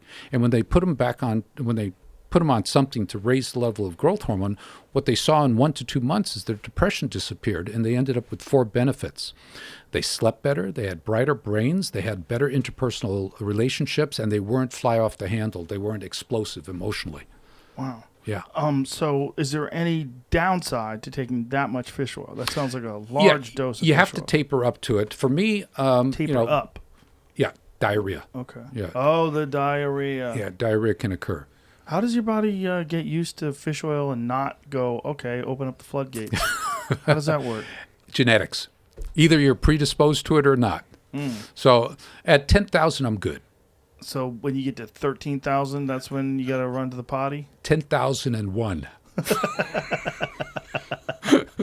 And what is it? It's just the excess oil It's in your oil. system? Look, mineral oil has been used for decades or centuries for helping people as a cathartic to help them have bowel movement. Right. We're allowed to talk about bowel movements here. Do you recommend it in a pill form or from a liquid where you just spoon it in? You can use the Carlson's is what I take. Yeah, the spoon, or there are. He writes about it in there. Nordic Natural. Mm-hmm. He likes the encapsulated Nordic Natural. Because you just have a clearer sense of dose. Yeah. Yeah, and then teaspoon of cod liver oil is what you're taking. Is that what it is? I think it's cod liver oil that you might be taking. I don't know what kind of oil it is. Carlson's is. I'm not familiar with it. Yeah. Yeah, but in our product we use DHA. There's EPA, DHA are the fish oils, and the DHA has a more central brain benefit. Also, it protects the heart. I mean, vitamin, fish oil is so important. Now, what about people that are only eating plants? Is there an equivalent that they can take? It's not as bioabsorbable, but maybe you can at least. I'm not aware of any. Talking about omega-3? Well, and it's something fish that, oil. Yeah, there's vegan forms of it, like from algae, things like that. Algae, yeah. Right. So, like, what kind of doses do they need to take? It would have to be equivalent. They'd have to measure it out equivalent, meaning that the fish oil would be 10,000 IUs is equivalent to 10,000 IUs of. But like flaxseed oil and a lot of those essential fatty acids, it's not gonna. Flaxseed is beneficial, but for the brain I'm so focused on things that I don't look outside that box, and that's right. I probably should. But it's in the mission that we're on is very focal, and therefore DHA turned out to be the best. Also, tocopherols, which are the vitamin E, gamma tocopherols, the king, is the one that really helps downregulate. And when you mix the vitamin E tocopherol with N-acetylcysteine, the two of them together drops the NF-kappa B, which is the inflammatory trigger in the brain or in the body. So we've had patients who have improved with being on the product with below the neck, improvement in orthopedic or joint-related arthritic kind of complaints. And it was 18 products before, and now it's just 3, because we used to get a lot of complaints from our population. Why do I got to take so much? Yeah. So 18 different things. Now we put it into 3. And another huge thing that's of benefit is so many people have reached out to us since 2015, thousands that we couldn't get to. And it was a financial barrier. So this was the next best thing. It's like, hey, here's this base Kevlar, you can put on that will benefit you, and more people can afford that than say come in and be seen in the clinic. So now that's available to people. It used to be just available to people in the clinic, and now it's not. So that's the kind of the cool thing. It's like, how could we continue to make a significant impact, positive impact. And this was the next thing where we could reach more people. And that's just Mark's genius Andrew, over the years. if you can, just so that we make this stand alone, tell me about your own personal experiences, like what you experienced overseas, what kind of impact that had on you, and what kind of impact going through this treatment had. Yeah. I just want to take a second and kind of soak it in here, man, because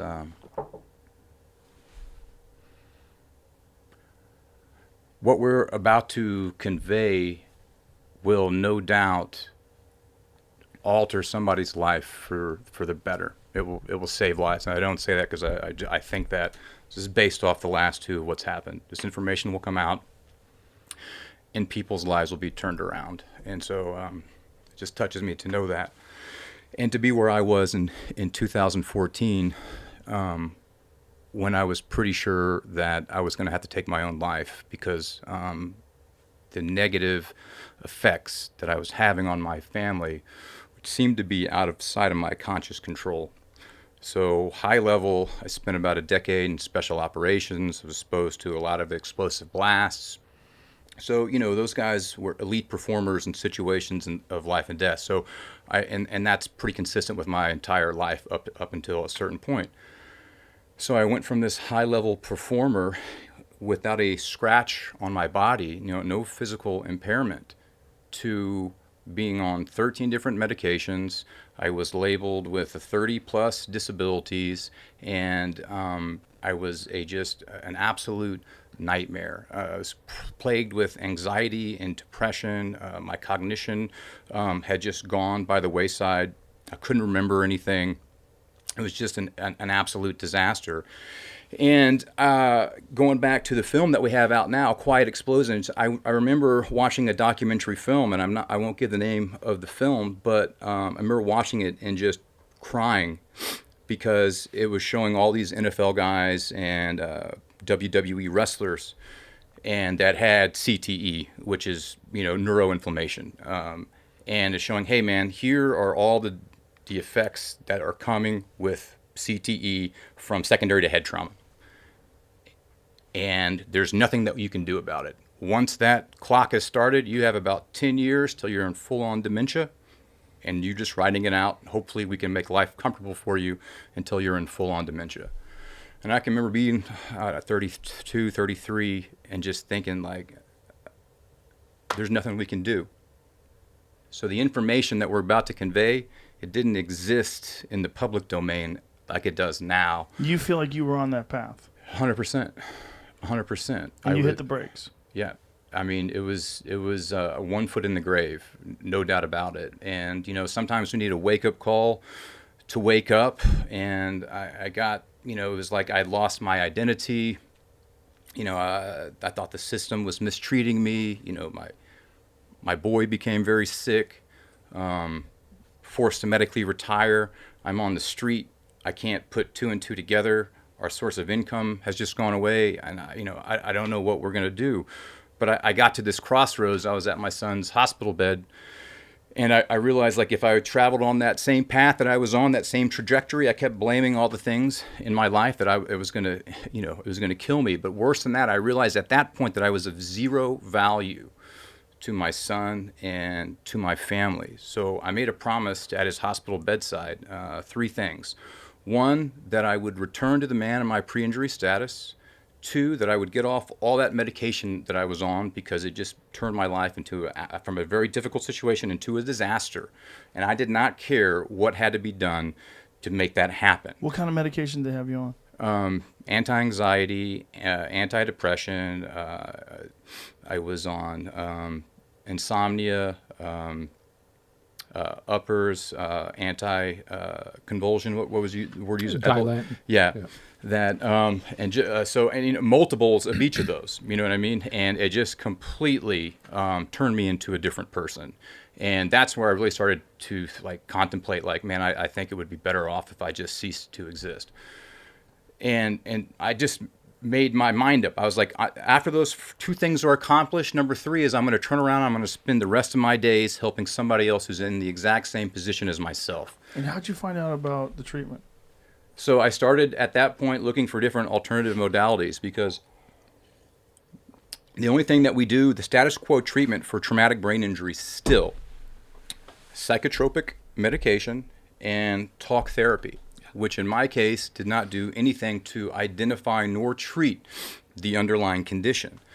And it just made things incredibly worse. So, through intuition, I said, this obviously isn't treating whatever it is. There's got to be something to do that. So I started to go outside and look at alternative means, started talking to other operators and looking at whatever else could be out there. And the movie kind of chronicles this.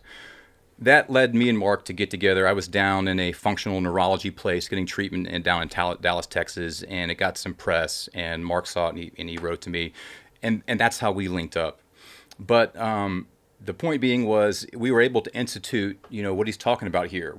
Lab test, identify neuroinflammation, identify deficiencies, correct those deficiencies, drop the inflammation.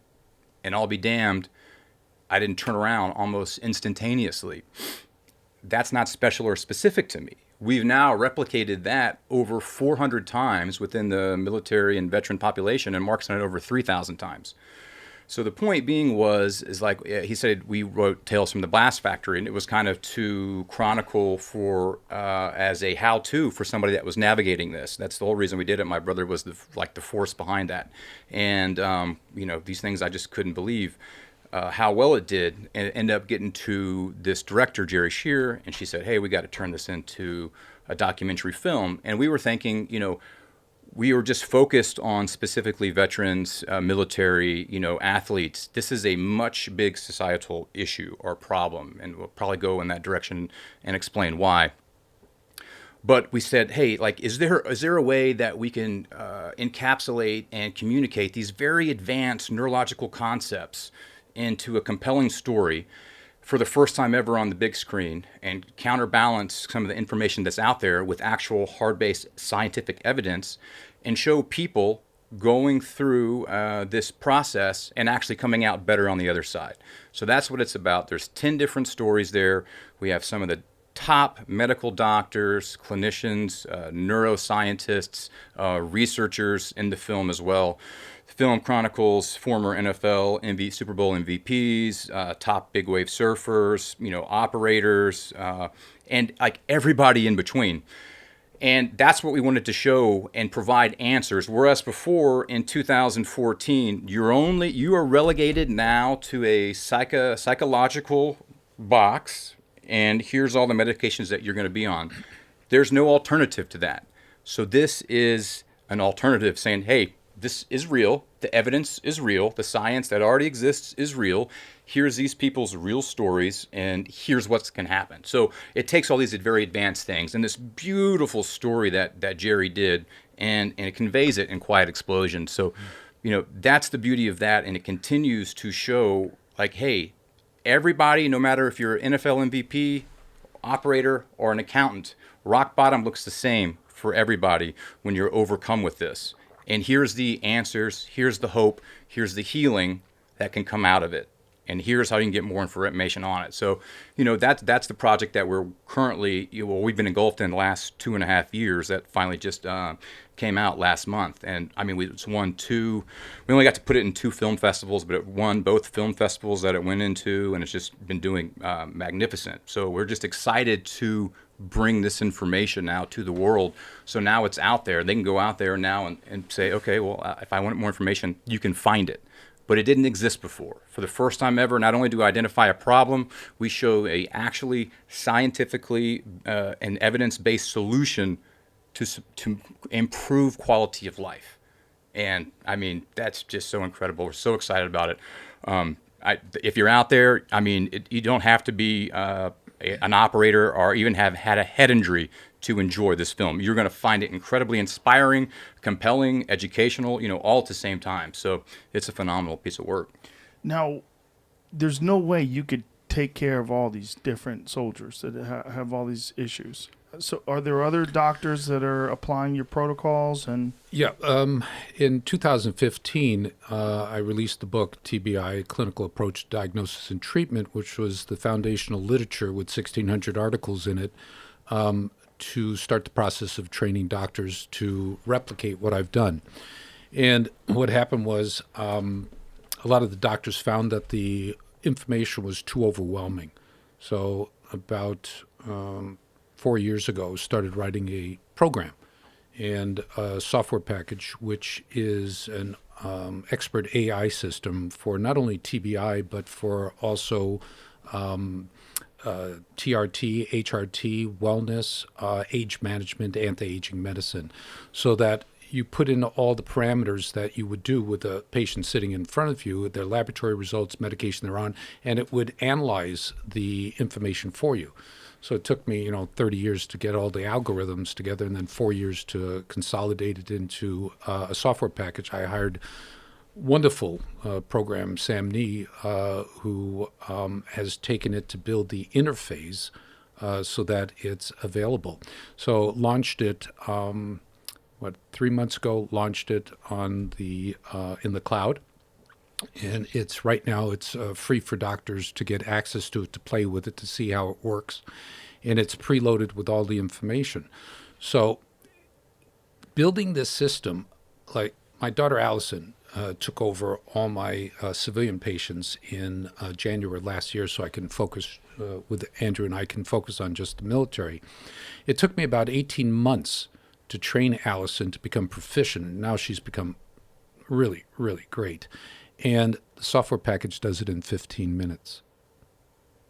So we can get more doctors on board who don't have to go through the training program that could take 6 months. Our training program was about 6 months long. 6 months? Yeah. Why is it so long? Because the information is so overwhelming. Yeah. It really is a lot of information. I think I gave you a copy of the book, and it steps you through a progression. It's a training textbook, really. But there's so much information that it's ideal that they know, so that when they have a case in front of them, they have the flexibility of knowing what to do correctly, as opposed to being a knee-jerk response. I'm not really good. Has there been any pushback against this? Is there any people that disagree with your approach, or Not yet. No. Not yet. Let me phrase this. England. England, yes. England. We were brought over at the request of the Surgeon General to the United Kingdom's Armed Forces, last January. January Yeah. 15th. So it was at Imperial College, and it was a TBI summit. And it's an invitee list only. Mark and I were invited.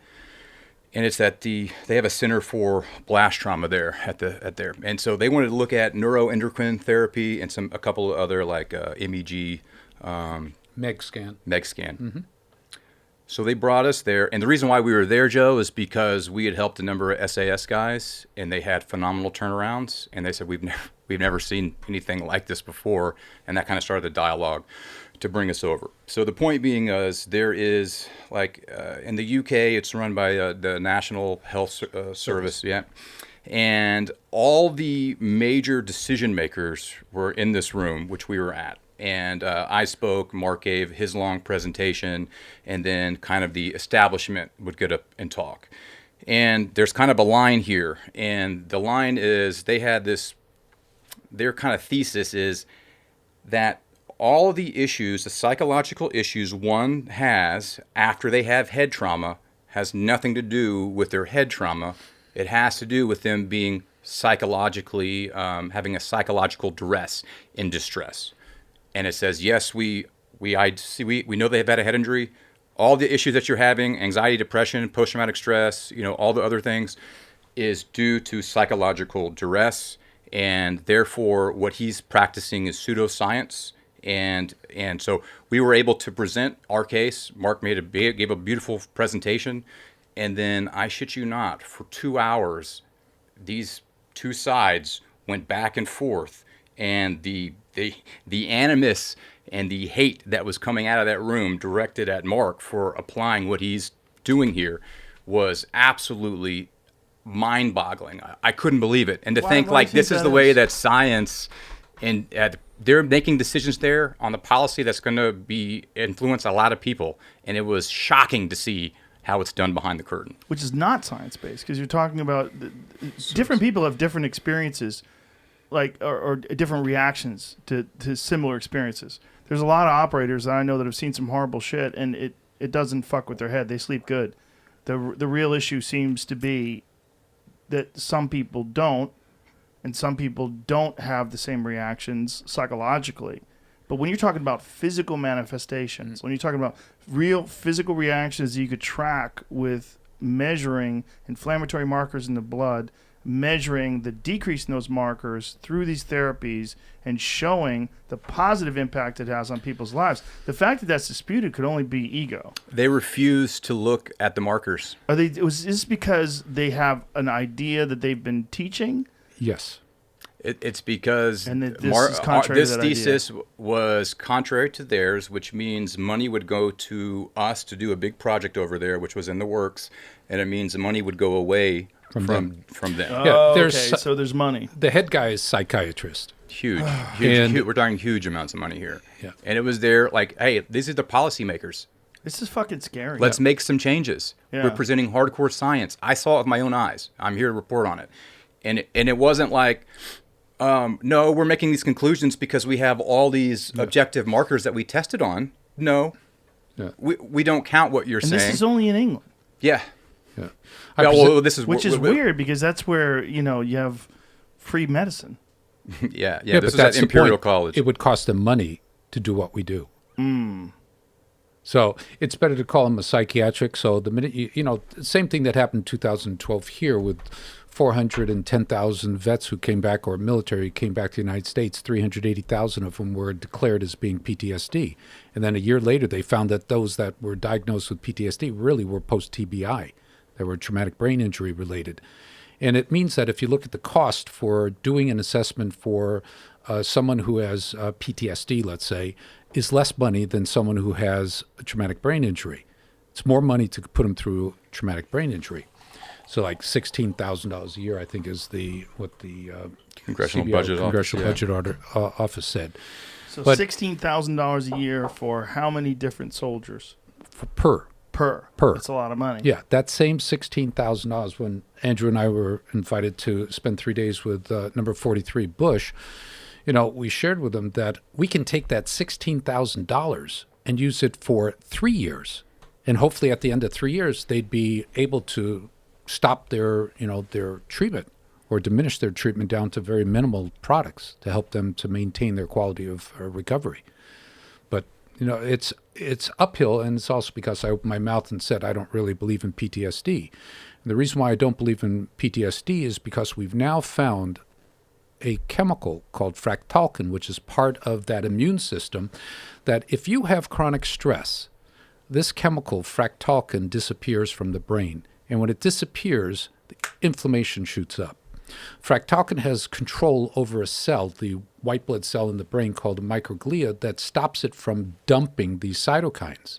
But under chronic stress, so you don't need blast, you can just be in a household where someone is abusive, or in a relationship where something is chronic stress producing. Yeah, non-physical. Non-physical, thank you. And that will cause this chemical fractalkine. It's called a chemokine for anyone who wants to look it up. And it causes the inflammation. And that inflammation, without contact trauma, will cause the exact same scenario biochemically as someone who's had blast trauma and develops depression. Okay, but there's not just a chemical reaction going on in certain people's brains when they have PTSD. Yeah. There's also memories of horrible things that have happened Correct. to them. That's what people consider when they think about PTSD. Like Correct. a woman has been abused by a man, she gets near men, she panics, she Right. tightens up. Understood. You just said it. Group of people exposed to the same trauma. Yeah. Why does this person develop nothing? Blasé, sleeps all night, and this person over there develop a problem. Why is the difference? Some people, like, they stub their toe and they're depressed all day. There's a lot Cytokines. of woe is it just, it's not just cytokines. It No. can't be. There has to be a psychological makeup that varies in between Correct. individuals. The point that I'm really trying to tease out is the biological resiliency. Some of us are more resilient to stressors or to stress on our body. Okay? Yes. More resilient. My gallbladder exploded. Had surgery on it. I was out at the hospital in 2 days. The surgeon said, "What the fuck are you doing?" because I've never had in 35 years someone who's had exploded gallbladder and is out of the hospital in 3 days, really, 2.5 days. And it's because my biological resiliency was so high because of what I was on, all the replacement hormones. In 1997, I was found to have 3 hormone deficiencies from 6 head traumas. And replenishing it is what led me down this pathway. And could it be that the lowering of fractalkine, if you were able to put that back into an optimal state, it's not that they have the ability now to see the past more clearly in order to move past it, and where before they could not. It was inhibited, and that was more rational. I mean, how do you account for the fact that you went from that depressed, panic-ridden individual to who you are now? You still have the same memories of that blast that put you out of commission. You have all those memories of how badly your course was with 13 medications and so forth, your son being... Does that generate that depression in you now? No. Okay. I don't know if it did at those things generated a depression. I didn't have any reason to be depressed. That's what it threw me. All I wanted to do was operate, and I can't function anymore. Why? Right. Why is that? But yeah. Yeah. No, I believe that there is, if you want, a small percentage of people who have this pure PTSD, we'll use that terminology, and other people who have the appearance of PTSD, because I think traumatic brain injury is a continuum, or PTSD is a continuum of brain trauma or trauma that has been missed. And there are different forms of trauma. Finasteride, as we talked about earlier, is a form of non-contact trauma to the brain. Ionizing radiation, getting multiple X-rays, CT scans, damages the hypothalamus, induces inflammation. We have 4 or 5 people that had brain surgery, craniotomies for tumors or for cysts in the brain who developed all the symptomatology of someone with head trauma from an auto accident or being clumped on the head. Put them onto the protocol, they're better. So what you're essentially saying is there's a ton of people out there that are experiencing, whether it's depression or PTSD or all sorts of brain fog and various ailments of the mind and of the mood. Really, a big culprit is just inflammation. Correct. Jamie, if you go back to that one with the green little icons on the side, you'll see a couple of the articles. There are over 100,000 articles right there. Microglia in the brain, they're responsible for releasing the inflammatory cytokines. The good, the bad, and the dysregulated. What happens from chronic inflammation, fractalkine controls the microglia. If you lose fractalkine from chronic stress, it's cortisol-based. Cortisol causes it to disappear. The microglia start dumping. So that's the side effect of too much cortisol. Correct. So when people talk about cortisol causing depression and... that's the connection. So there's a whole system in place. Correct. That's going wrong. So This how is many missed. of these people... This is missed. How many could people that are... Forget about just... people that are recovering from TBIs, how many people that are just clinically depressed? Yeah, 47 million. 50 million. 50 million. How many? One of out those, of 5 adults. Yeah. 50% of 13 to 18-year-olds. Jesus. Yeah. This is And according to the National Institute of Mental how many Health. of these people you think are dealing with inflammation? The majority. The majority. The majority. So there are some people on the line. By the way, my friend who got very, very depressed and suicidal was taking finasteride and didn't realize it until years later. He got on SSRIs, it cured him, he came out. Then he got off finasteride, and then he realized that was one of the side effects. Yep. And so that was causing some sort of inflammation. Finasteride is being banned in Italy, Germany, Japan, at the Holy shit. Post-Finasteride Syndrome Foundation. I think it's pfs.com or org. They have a listing of I heard all... that there was a topical version of it, as I touch my bald head. Yeah. A topical version that they were coming out with that eliminates the side effects. Well, they've had a topical one, and they mix it with retinoic acid, vitamin A, and they mix it with the blood pressure medication, and it helps to generate hair regrowth. But the real key is a peptide called thymosin 4-beta. The article's up there. they had nude mice. Nude mice are genetically bred to have no hair. They used this product called thymosin 4-beta, and they grew hair. Jesus. Yeah. So there's a lot of literature on Google Scholar about 1,300 articles talking about hair regrowth. And thymosin is also a peptide that people use for recovery from injuries, right? Correct. You mix that with BPC 157, you get tendon repair and you get muscular repair. It works very well. Yeah, I'm a big fan of that BPC 157. Oh, yeah. Oh yeah, it's good. It's crazy when you get injured. And And they're trying to get rid of it.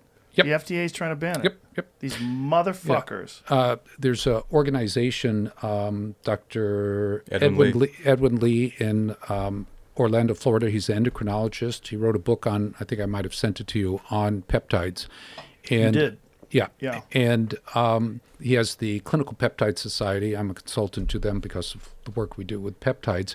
But right now, there's savepeptides.org, which is they're trying to get $1 million, and they need $300,000 in order for a compendium to be written about one of the peptides to present to the FDA to get them to change the ban. Right now, there was a banned FDA law that's now taking away all our compounded peptides.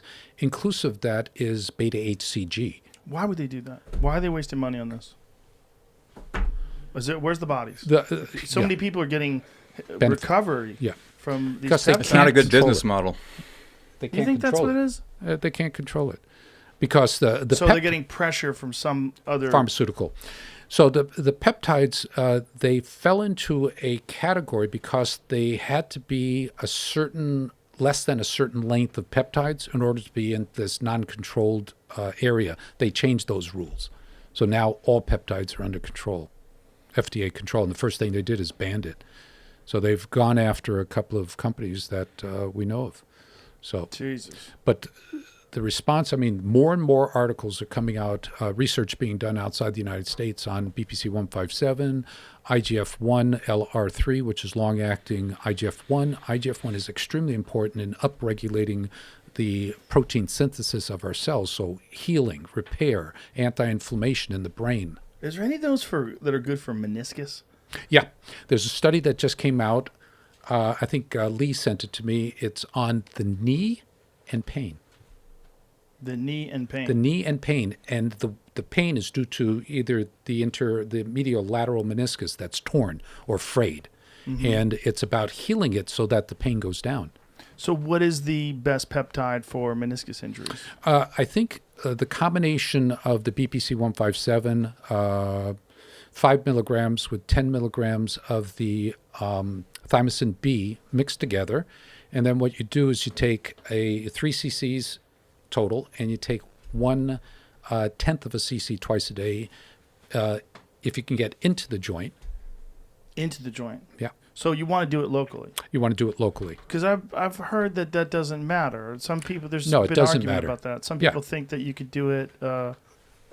Abdominal fat, shoulder, Yeah, but why is locally better? a higher concentration. Okay, subcutaneously. But you're right. You can do it someplace else or locally. So why would it benefit you to get it in the joint then? Maximize the effect. How would it maximize the effect? Well, you've got it local as opposed to going through the system first and circulating around. You get it right into the area. So doing it subcutaneously would be something that you would do for overall injuries, like injuries Correct. for your whole body. Correct. But if you have like an injury that's very specific to a joint, Go You'd into want the area. Well, you may or may not have known that December 20th of 2019, I slipped. And as I was slipping, I felt my... I've been telling you, you've been slipping for a yeah, while. I know. My I quadriceps... caught you Thanks. slipping. Abuse. England was bad enough. Now I got to come here and get abused here? Yep. Thank you, my friend. My abuse is way better than England's. Yeah, no, your accent is correct. How fucked up is that? They invented English, and you're like, no, you're doing it wrong. No, we speak American. We don't speak English. We But speak do. American. We speak. No, it's English. I know. It's from the English They vernacular. were very proper in insulting you. Oh, yeah. Were they? Oh, they were...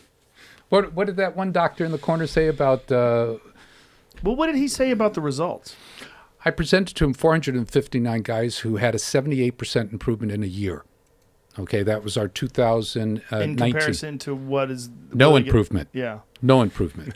yeah. And it wasn't a long presentation. They only gave me like 20 minutes. It was a 3-hour lecture I put into 20 minutes.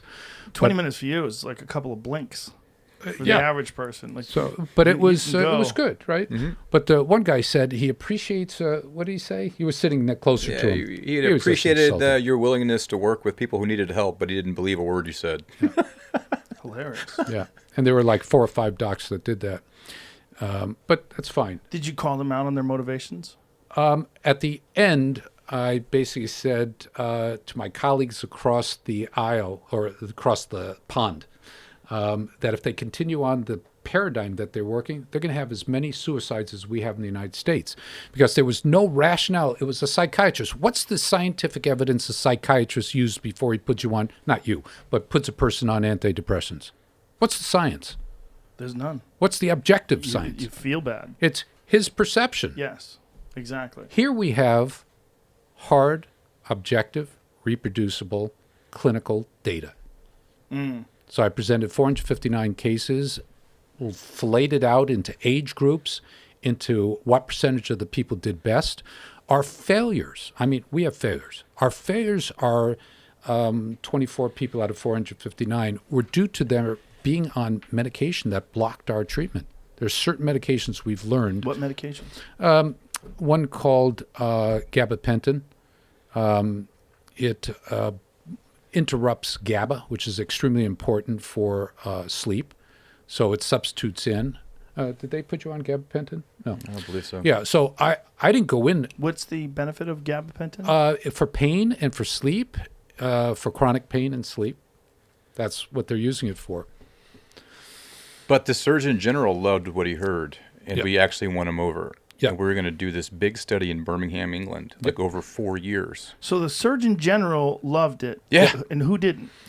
The people who had control of the military project at Imperial College, The scientific the advisors. scientific advisors, because Because you just threw a monkey wrench into Correct. all of their work. yeah, when his name is Colonel Tim Hodgetts, That's he the guy stood who had the up. problem? Pardon? That's the guy who had the problem? No, he That's he the sur- loved what he's this the is one. the Surgeon General. He's the Surgeon General designated him to talk.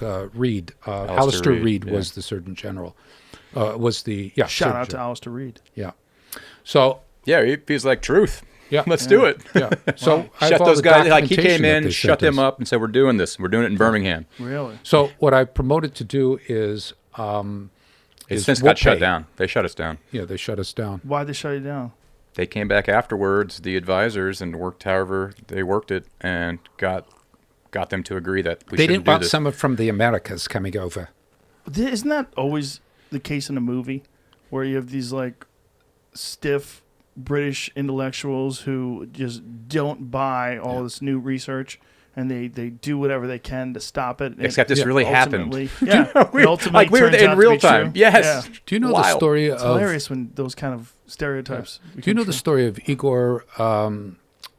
What is his name? He was just dropped his last name. Anyway, he was at the first OB hospital in Austria, and Zimmelweis is his last name. Zimmelweis. He was a obstetrician, gynecologist, and during that time, they would go from cadaver dissection into doing vaginal exams on these pregnant women getting ready to deliver, and they had a very high occurrence of what's called crib death, where they die because they didn't understand at that time, they didn't have Koch postulates, that they were transferring infectious agents from the cadaver. What year was this? 1700s.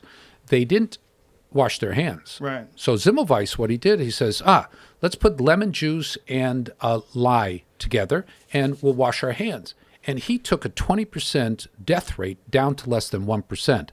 And he did a thesis on this and presented it to the first obstetrical gynecological hospital in Austria. And what they did was they refuted his results. Why? If they admitted that what he was doing, all it took was washing the hands, because what did they say during those times? It was God's will. It was God's will, the reason why the person died. And it was also admit that they were doing things wrong. They didn't want to acknowledge the fact that here's a guy that's an unknown guy. I'm unknown. I don't have credentials like these people we went up against. And he was able to solve the problem, but they refuted it. Okay, like Admiral Small from the British Admiralty. He's the one who treated the first nutritional illness called scurvy. But it took 50 years for the Admiralty to recognize it because they didn't want to believe it took. That's how they got the name limeys. They didn't, all you need is vitamin C in order to avoid scurvy. So the doctors. That's where limeys comes from? That's right. Go look it up. Wow. Yeah. It's in my book, my first book, Interventional Endocrinology. I talk about these cases because they talk about the paradigms and how difficult it is to get one generation of medical caregivers to change what they've been indoctrinated in and fixated on to something more modern that maybe solves a problem that they weren't, able to resolve. So it would be admitting that what I've been doing all this time has been wrong if I don't wash my hands. Right. And I can't take that heat because Right. I become the culprit now. It wasn't God's will. Right, and then you become responsible for all those deaths that occurred during your treatment. That's right. Ugh. Yeah. And that's part of what I think is motivating a lot of the resistance there. The science is there. We're seeing it stateside just as much. Are you? It's ego, right? And then it's also influence from the pharmaceutical companies. If I had a Harvard degree or if I had a Stanford, I had some of the other degrees behind my name instead of just MD, FUCK, what would happen is they might listen to me. One of the... or you might have a different worldview. Correct. I'd say, oh, screw it, right? Screw it. Let it be. One of our admirals, rear admirals that who's been with us for about 8 years, connected me with another admiral who got me to the Fort Detrick Army Medical Research and Development Group to share with them what we're doing. And they were interested in it, but they didn't understand it because they asked me, where's the antidepressants? Where are the anti-anxiety medications? They're looking for maintaining the status quo. The only way we're going to improve this is for people to open up and look at the science and say, I didn't know about this. And every week that I send out one of the articles with a little summary of it, I get docs come back and says, this changed the way I'm looking at things because it's an article that's vetted by peer review on a major, research. I look at psychopathoneurology research, articles that aren't JAMA or they're not Lancet or they're not, New England Journal of Medicine. And most doctors look at these key journals to get all their information, but all the information is filtered. For the narrative of, okay, let's keep these paradigms going because they serve a purpose for other entities. Mm-hmm. And that's possible because there's so many studies. You can include the ones you Correct. like that suit your needs and ignore the ones that Correct. throw a monkey wrench into the narrative. And I send out articles that refute some of the things that we do, but I also send articles that support it. It's like I have up there about testosterone, the great battle of testosterone and cardiovascular disease.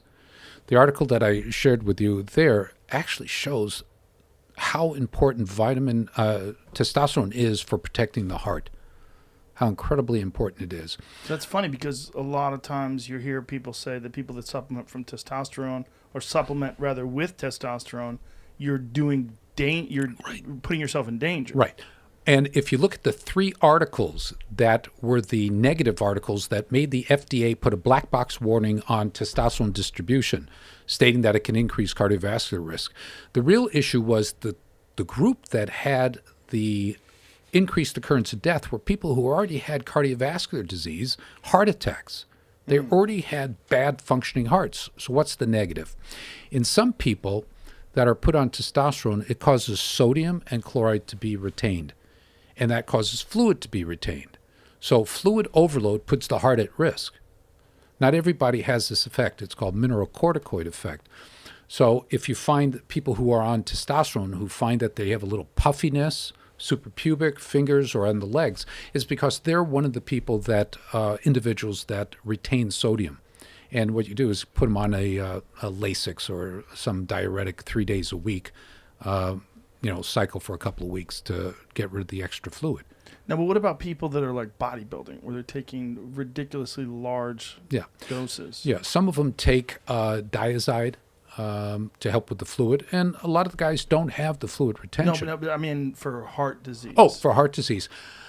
Because a lot of those guys yeah. suffer from heart attacks, right? Correct. Many people missed the article where Arnold Schwarzenegger had cardiomyopathy, enlargement of the heart. Remember, the heart is a muscle. So if you're on anabolic steroids, what happens is you get enlargement of the heart. So he went to Mexico, the District Federal, the Cardiovascular Institute de Mexico, and had a resection of his left ventricle. He had a new one recently. Yeah. A new operation. Yeah. So he said It was two.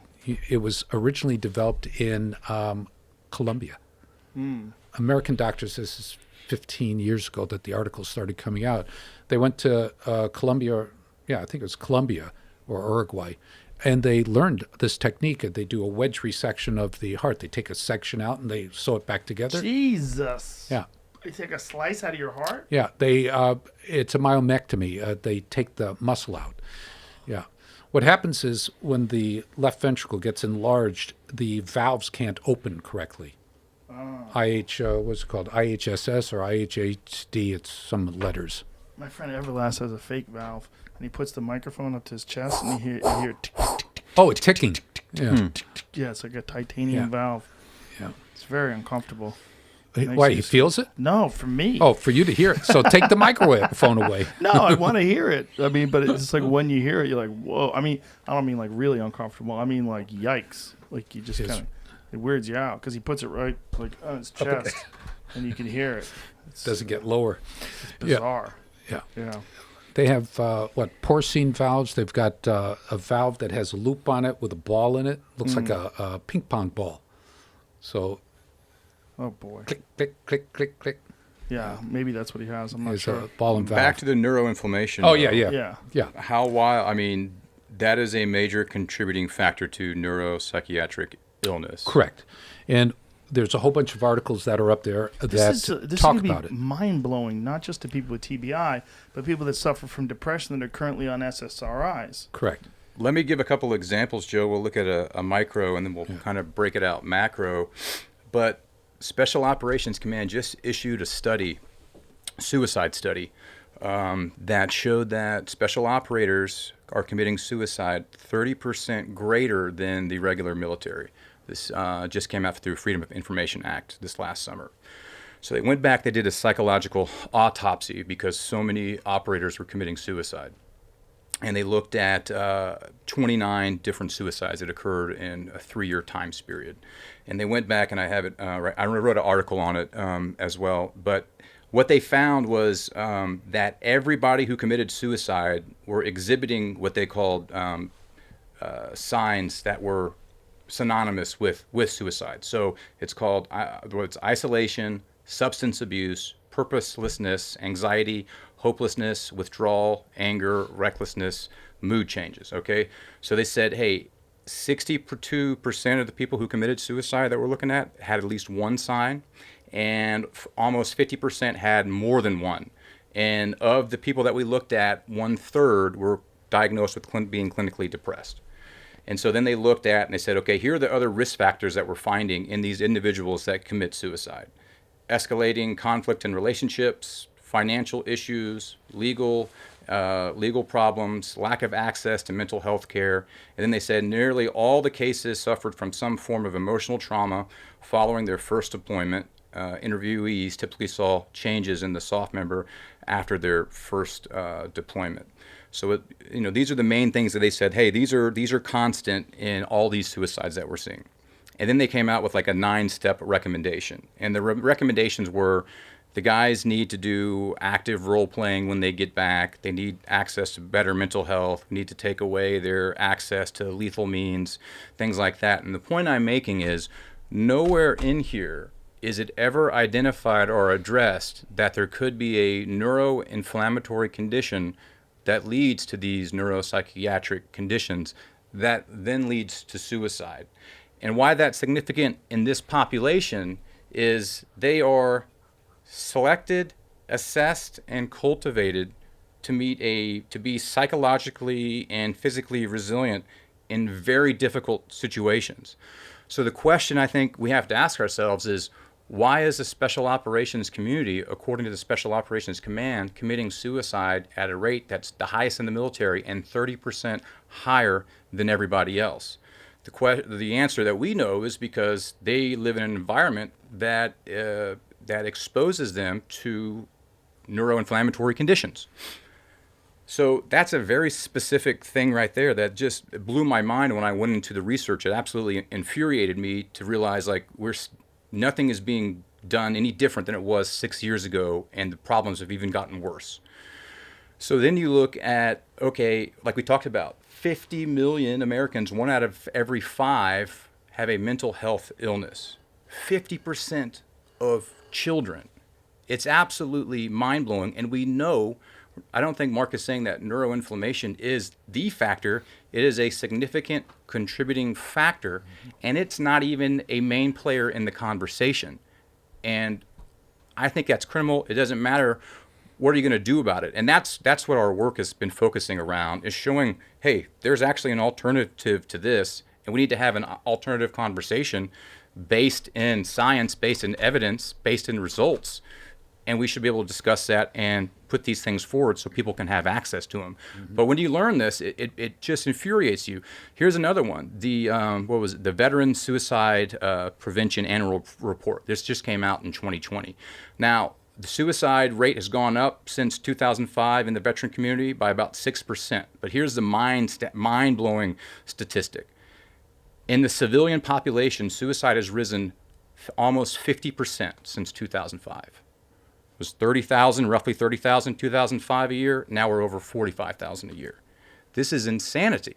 And if we're saying that neuroinflammation is a major contributing factor to this, then it's time to look at the research, it's time to look at the evidence, it's time to look at the clinical results and do something else. This is what Quiet Explosions is built around. This is what Warrior Angels Foundation is built around. This is what our whole our life's ambition is worked around, is to put this information out. It's not to put anybody's condition down or say it's not real.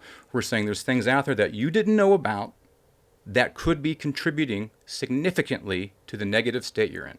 You know, and then you find out, okay, well, what can cause neuroinflammation? Poor diet, certain chemicals, certain medications, my environment, lack of sun, poor water, you know, all these influences, all these factors. So it can kind of put you back in the driver's seat, is where you want to be. Like, I need to do everything I can to get these things where they need to be first, and then start looking at what needs to happen second. That would be my recommendation for anybody who's having issues, like to look at those things. Mm-hmm. But I just wanted to highlight this to the audience, because I think it's such a significant thing that's not even known or talked about. And we know very clearly, like, there is real reasons why these things happen. And so, again, like that's and Mark can validate it better than I can. But how much resistance are you getting to? I'm sorry to interrupt you, but how much resistance are you getting to this from? I mean, obviously, from the patients you're treating, you're getting this massive positive response. Correct. Huge, but much bigger than anything anybody's ever done before. Correct. If you really look at the actual numbers 100%. And the percentages, it's off the charts. We're breaking the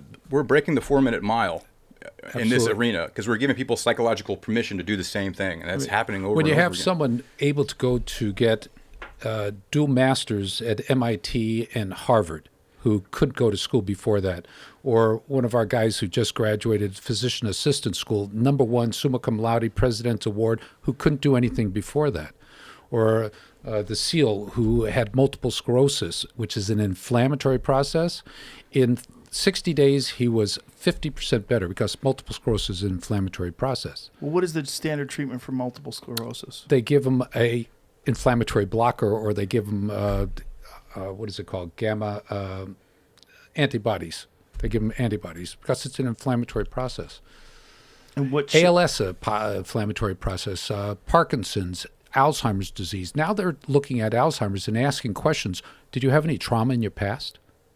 They're now starting to ask about trauma, because the NFL did a study 5 years ago where they found that if you had one concussion on the field, you were 19 times more likely to develop Alzheimer's disease than in the general population at a younger age, 30 to 49 years of age. Well, trauma-induced Parkinson's is something that's been known about in fighting for Correct. a long time. Correct. I mean, that's what Muhammad Ali had. And I Correct. remember there was this moronic argument that, no, he doesn't have pugilistic dementia. He has Parkinson's. Same thing. Like, what the fuck are you Yeah. talking about? Did you watch the Frazier fights? Did you watch these fights? Did you watch the Larry Holmes fight? Mm-hmm. Did you watch the Trevor Berbick fight? Shut the fuck up. Yeah. You don't think those things are connected? You're out of your Absolutely, mind. absolutely. We have a gal who flies in from Stockholm, Sweden, who had mild to moderate Parkinson's on 3 medications. 90 days later, she's 70% better. She doesn't have the pill rolling. She doesn't have the shuffling of feet. She's animated. She's happy. It's inflammation. And so you think this is the case with Parkinson's? You think this is the case with Alzheimer's. cerebral palsy? Yes. All neurological. All inflammatory processes. And so if someone has cerebral palsy, they put them on what medication? Well, initially you do a laboratory testing. If they wanted to go blindly, the tri-kit, which is the 3 products, are probably the best way to start. And this is what I'm trying to... But they're also on a medication, right? If they've been treated or diagnosed with cerebral palsy, they would put them on something, right? What do they put them on? They might be on something. They might not? They might not be, okay? So oxygen deprivation, it's oxygen deprivation. We had one USC student who on his last semester at Marshall School of Business ended up going out partying, and his friends found him flatlined. And he had anoxic, he was recovered, anoxic brain damage, and he was like a 5-year-old kid when his mom brought him into the office. 6 months later, he's back at USC finishing up his program.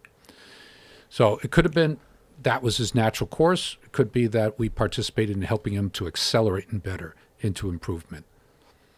Now, what about non-pharmaceutical, non-nutritional interventions? Like, is there anything like hyperbaric chamber or anything else?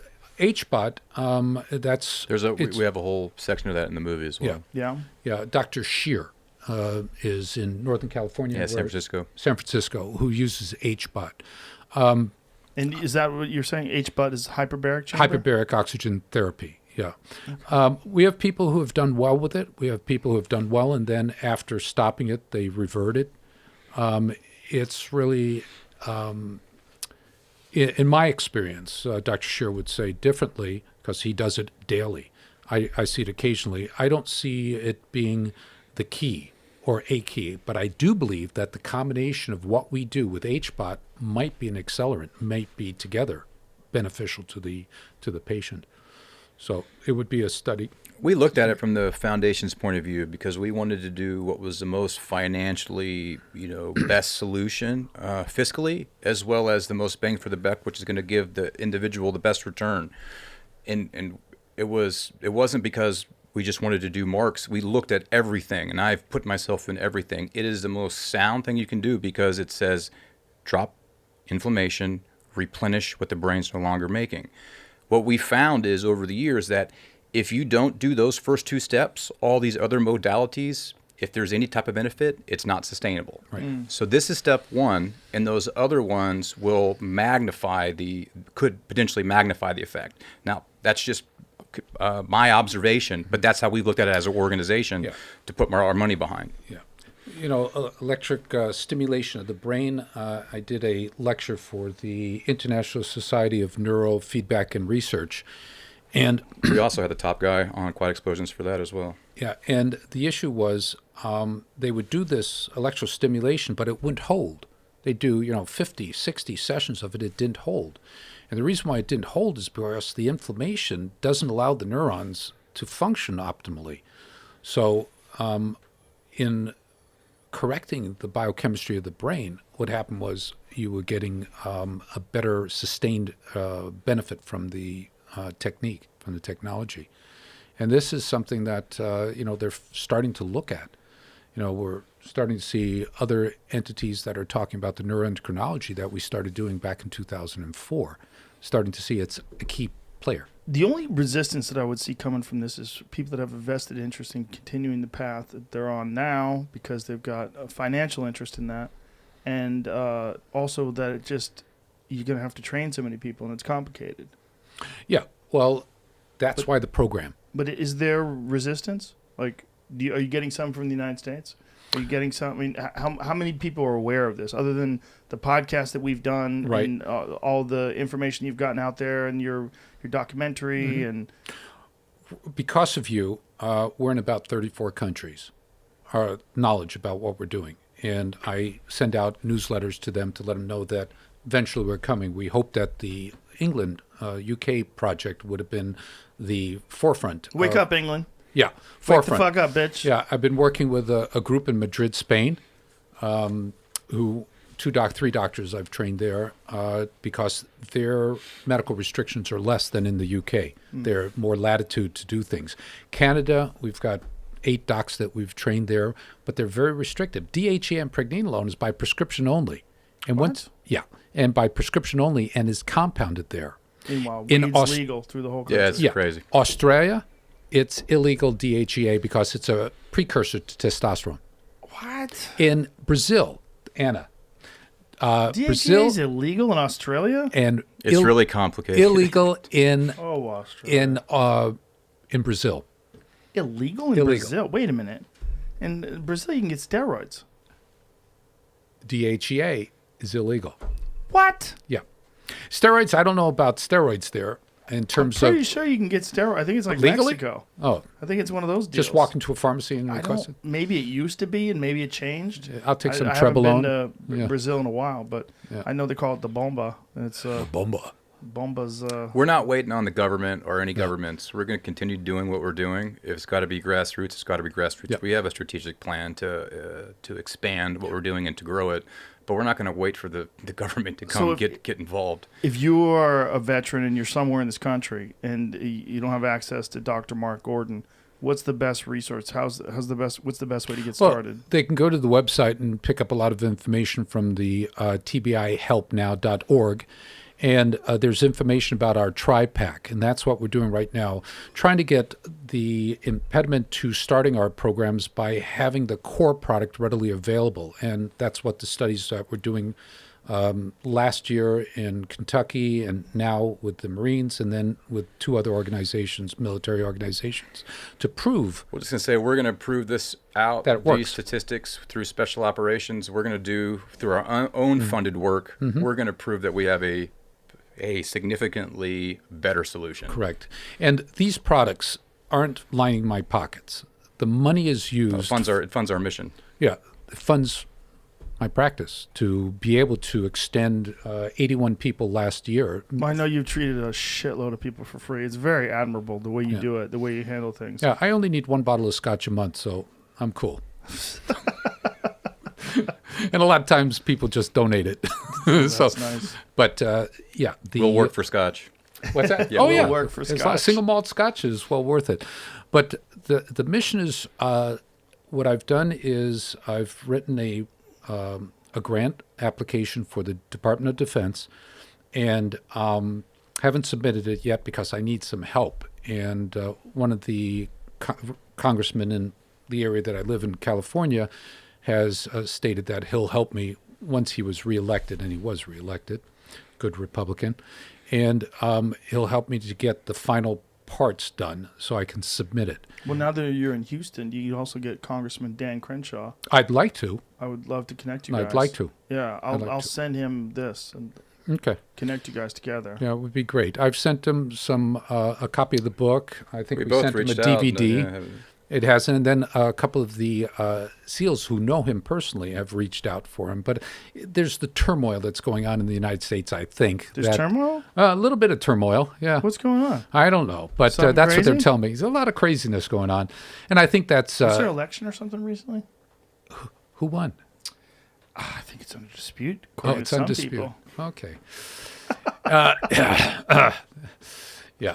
Even saying that it's under dispute, people are like, shut the fuck, Fuck up. up, yeah. It is not under dispute. Yeah.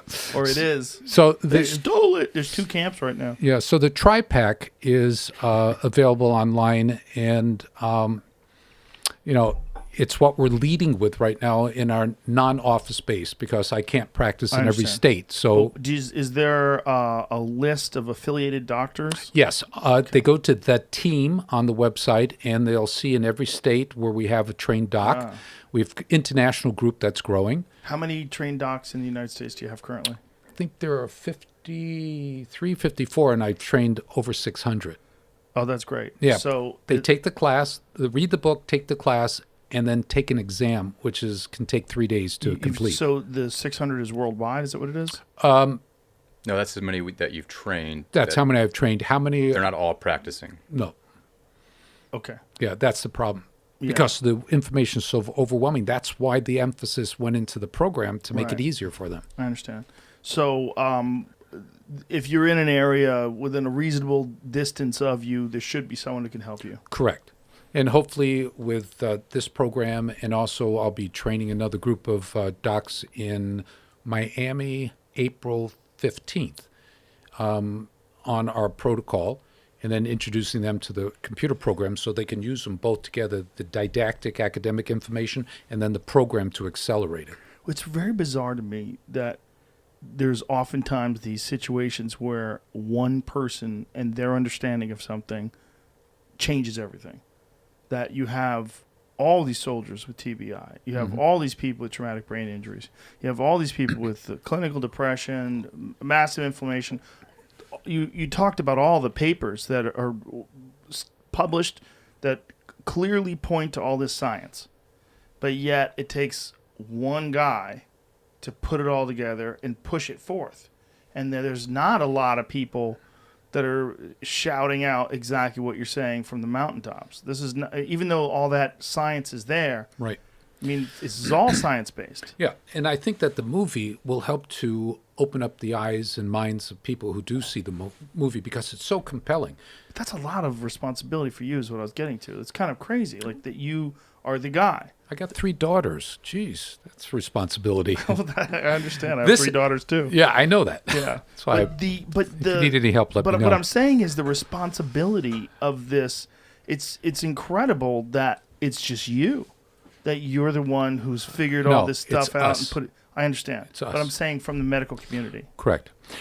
it's kind of nuts. And that's why I mean, Andrew, doesn't it seem kind of nuts? Yeah. You Yeah. know this guy and you found this guy, and he's the one who's putting all this together. I mean, it's like, Yeah, when we went to England, I brought a syllabus with 50 key articles put in order from A to B to C, so someone who read them would understand the thought process that I was forced to go through in order to learn and understand the simplicity. I mean, I don't mean to deprecate or downplay the science that I've been reading, but the simplicity is, it's like you have a car, you put gasoline in it, you put olive oil in it, you put water in it, and you expect you're going to drive. It's not going to happen. What happens to the brain when you have inflammation, it changes the chemistry, and that disrupts all the regulatory systems that we have, the control mechanisms, the communication that says, no, frontal lobe, you're going to take the coffee, put it into the cup, put the sugar in there, and put the hot water in it. You're not going to pour the hot water down the sink. It gives us, our function, our ability to sequence things. And if you change the chemistry, you lose it. That's what happens in Alzheimer's by loss of pregnenolone, sulfate, progesterone, dopamine. So it's that simple. Correct the chemistry. it is. But even you've said that the information's overwhelming to the Correct. average doctor. Correct. All I'm doing is, Consolidate. consolidating it into something that's 50 articles, or I can consolidate it, 10 articles up there talk about the inflammation and the precipitation of psychiatric illnesses very clearly. And it shows in every one of the labeled, and I don't label depression anymore or anxiety or bipolar, but in each one of these labeled conditions, they did testing and showed the inflammatory cytokines in each one. Then on the side, they have those autoimmune illnesses, Hashimoto's thyroiditis, Crohn's disease, rheumatoid arthritis, psoriatic arthritis. And when you block the inflammatory components, not only does their underlying autoimmune syndrome disappear, but the depression associated with it disappears. What more science do you need? Cause and effect. Yeah, I mean, it's all straightforward. It makes sense. Yeah. Even to someone like me that doesn't really understand what you're saying. Yeah, that's been usual. Yeah. So yeah, I got a personal bone to pick with this SOCOM suicide study. We're going to focus and do our best to show a different alternative for that, and then we're going to focus on supporting this in the homeless population and the incarcerated population. We don't know which one we'll do first, but those are the next areas that we're going to continue to move into. So not only will we prove it in these domains, we'll start to move these other domains as well that we think will continue to help our effort to spread this. I'm glad you said that about homeless people, because this is the weird narrative that I always hear is we need to get them housing. I'm like, yeah, well, maybe, but also, is there other things that are causing them to be mentally disturbed, addicted to drugs, like self-medicating? Like, what is going on? What is going on with these people? Yeah. Well, we got linked up with a couple of the organizations in Texas. They did their own internal... Richard Troxel. Yeah, their own internal study in Austin. Home the Homeless. That was in Austin, wasn't it? I think so. Home the Homeless, or was it Dallas? They found out that up to half of the homeless had a documented head injury in their past, and that's pretty consistent. Yeah, so is it the only reason? No, but it's probably a major contributing factor. Yeah. We've been in dialogue with a guy by the name of Richard Troxel, who was homeless himself, a veteran who was homeless and developed this organization, House the Homeless Veterans. So we've been in dialogue with him for 3-4 years, because this is something, if we can get them out of the homeless status, they'll be able to get back into life and do well. So, there's great programs right now that are doing that. They don't have this component to it, so we're looking to add they're it. just housing them. They're not addressing, as you stated, their underlying biochemical inflammation or the biochemical condition. It's barely a Band-Aid. It's like a wet Band-Aid. Correct. It's like, it's not going to stick. Yeah. And then they a lot of times when they house these people, they tell them, well, one stipulation is you have to get off the drugs. Well, that's not easy. Like, it's easier for them to be on the street and do the drugs. Yeah. And this is what happens in a lot of these homeless encampments that they put together. Except in California and San Francisco, where they gave them alcohol, weed, and cigarettes. Well, San Francisco is the most helpless, and Los Angeles is rapidly closing in on what San Francisco is like. I mean, San Francisco is just fucking crazy right now. And look, I think the greatest thing that happened just recently is we transported the district attorney from San Francisco to Los Angeles. Yeah, I heard there are already these lawsuits about his prosecution practices and his it's, I don't understand. I really don't. I don't understand what the long game is for California, unless they're trying to kill it. It's like they're turning it into a third world country. It's very strange. Maybe they want to succeed from they don't want to succeed, but they do want to succeed, but it's better if they're ejected. You mean secede? Secede. Yeah. Secede from the union. Instead of seceding. Yeah. Yeah. It's my list. Seceding. Yeah, succeeding is no, not succeeding. Seceding. Yeah. It's really confusing. What are your thoughts on this mRNA vaccine? It's the first RNA vaccine that we've had, and it simulates the spike protein, which we talked about earlier. The spike protein is what allows it to get into our cells. So if we have an immune system that will help to stop it from getting into the cell, then we win. So the question really is it such a new, it's the first time we had an RNA-based virus, a vaccine. So the question is, what's down the road? There are people talking about it incorporating into our DNA, reverse transcriptase, going into our DNA and creating problems. There are issues with where it came from, how it was cultivated, how it was cultured, and it causing side effects. I've seen some pictures of something called monsterism or swelling of the face, allergic reaction. We always have, allergic reactions from vaccines, but a certain small percentage. Yeah. But the real issue is understanding how vaccines work. They create an immune response, and in that immune response is the production of inflammatory cytokines. It's part of the mechanism by which our immune system responds to attack. We haven't seen this foreign protein that's being put into our bodies, so the body says, immune system, go after it. And in the process of the immune system, it processes this foreign protein through macrophages to the lymphocytes to generate the antibodies. So if it's, as they say, it should be great. Absolutely great. Yes, there will be certain people who have a small percentage of reaction. Do you think these side effects might coincide with all of the various factors you were talking about earlier that would lead to people having long-term COVID problems, being inflammation issues? Yes. Like, because you're not fixing an inflammation issue by giving them this vaccine. Correct. You are giving their body's ability to produce proteins that will help fight off that virus, but you still have this underlying problem of inflammation. So do you think that maybe this mRNA vaccine, along with having a protocol to reduce inflammation in the body, reduce these inflammatory markers in the blood, that this should be a dual point strategy? Absolutely. And that's the brain care too.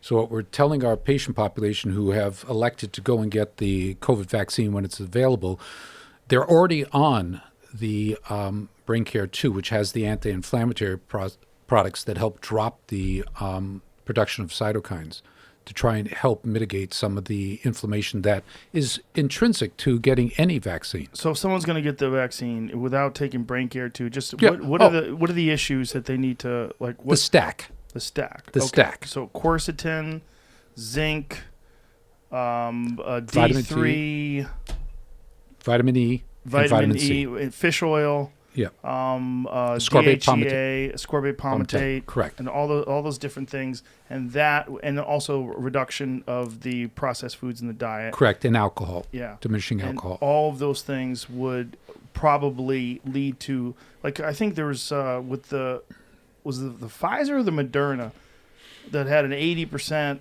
of the people experience some significant side effect, meaning like fever and Yeah, feel like I think shit, it was the body Pfizer chills. since it's the one that came out. They've Right. got AstraZeneca in Europe. This is in the trials, though.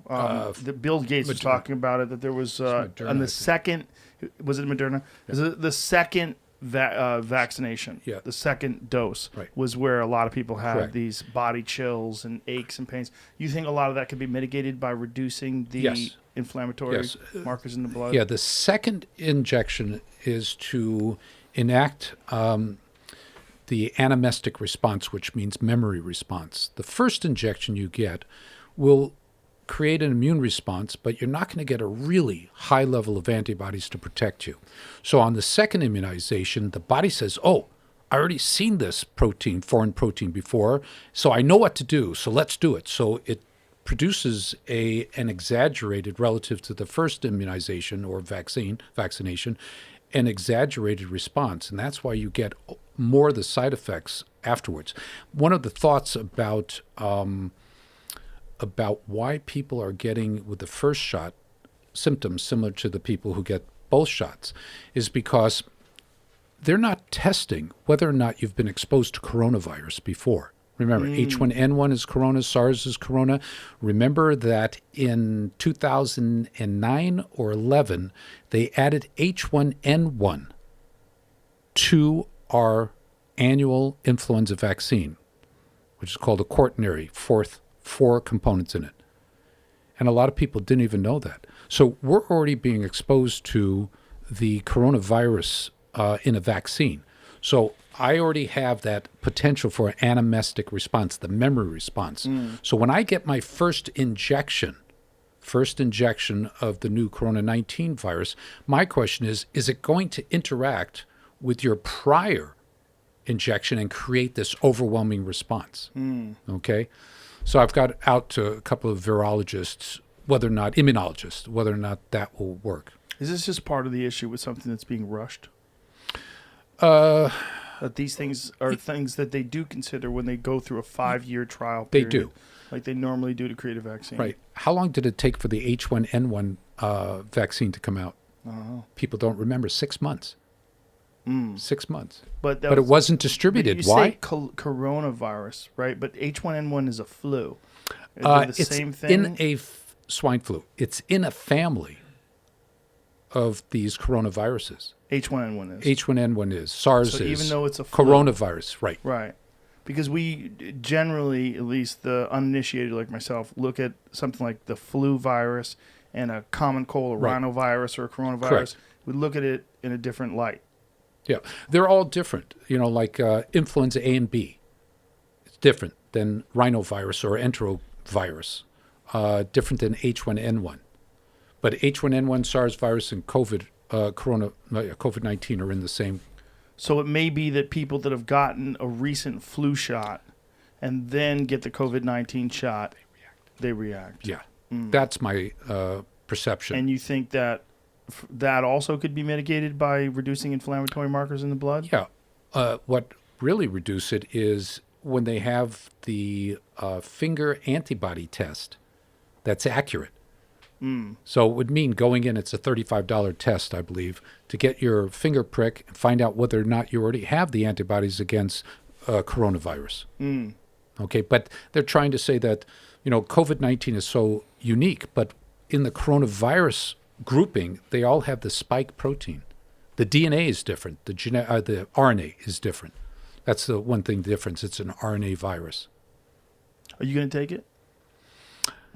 I don't like that. It will. I'm not taking it. Hell no. It will be based upon 5 years' experience. Andrew, you were telling me that you did jujitsu with a guy who tested positive. Yeah, true.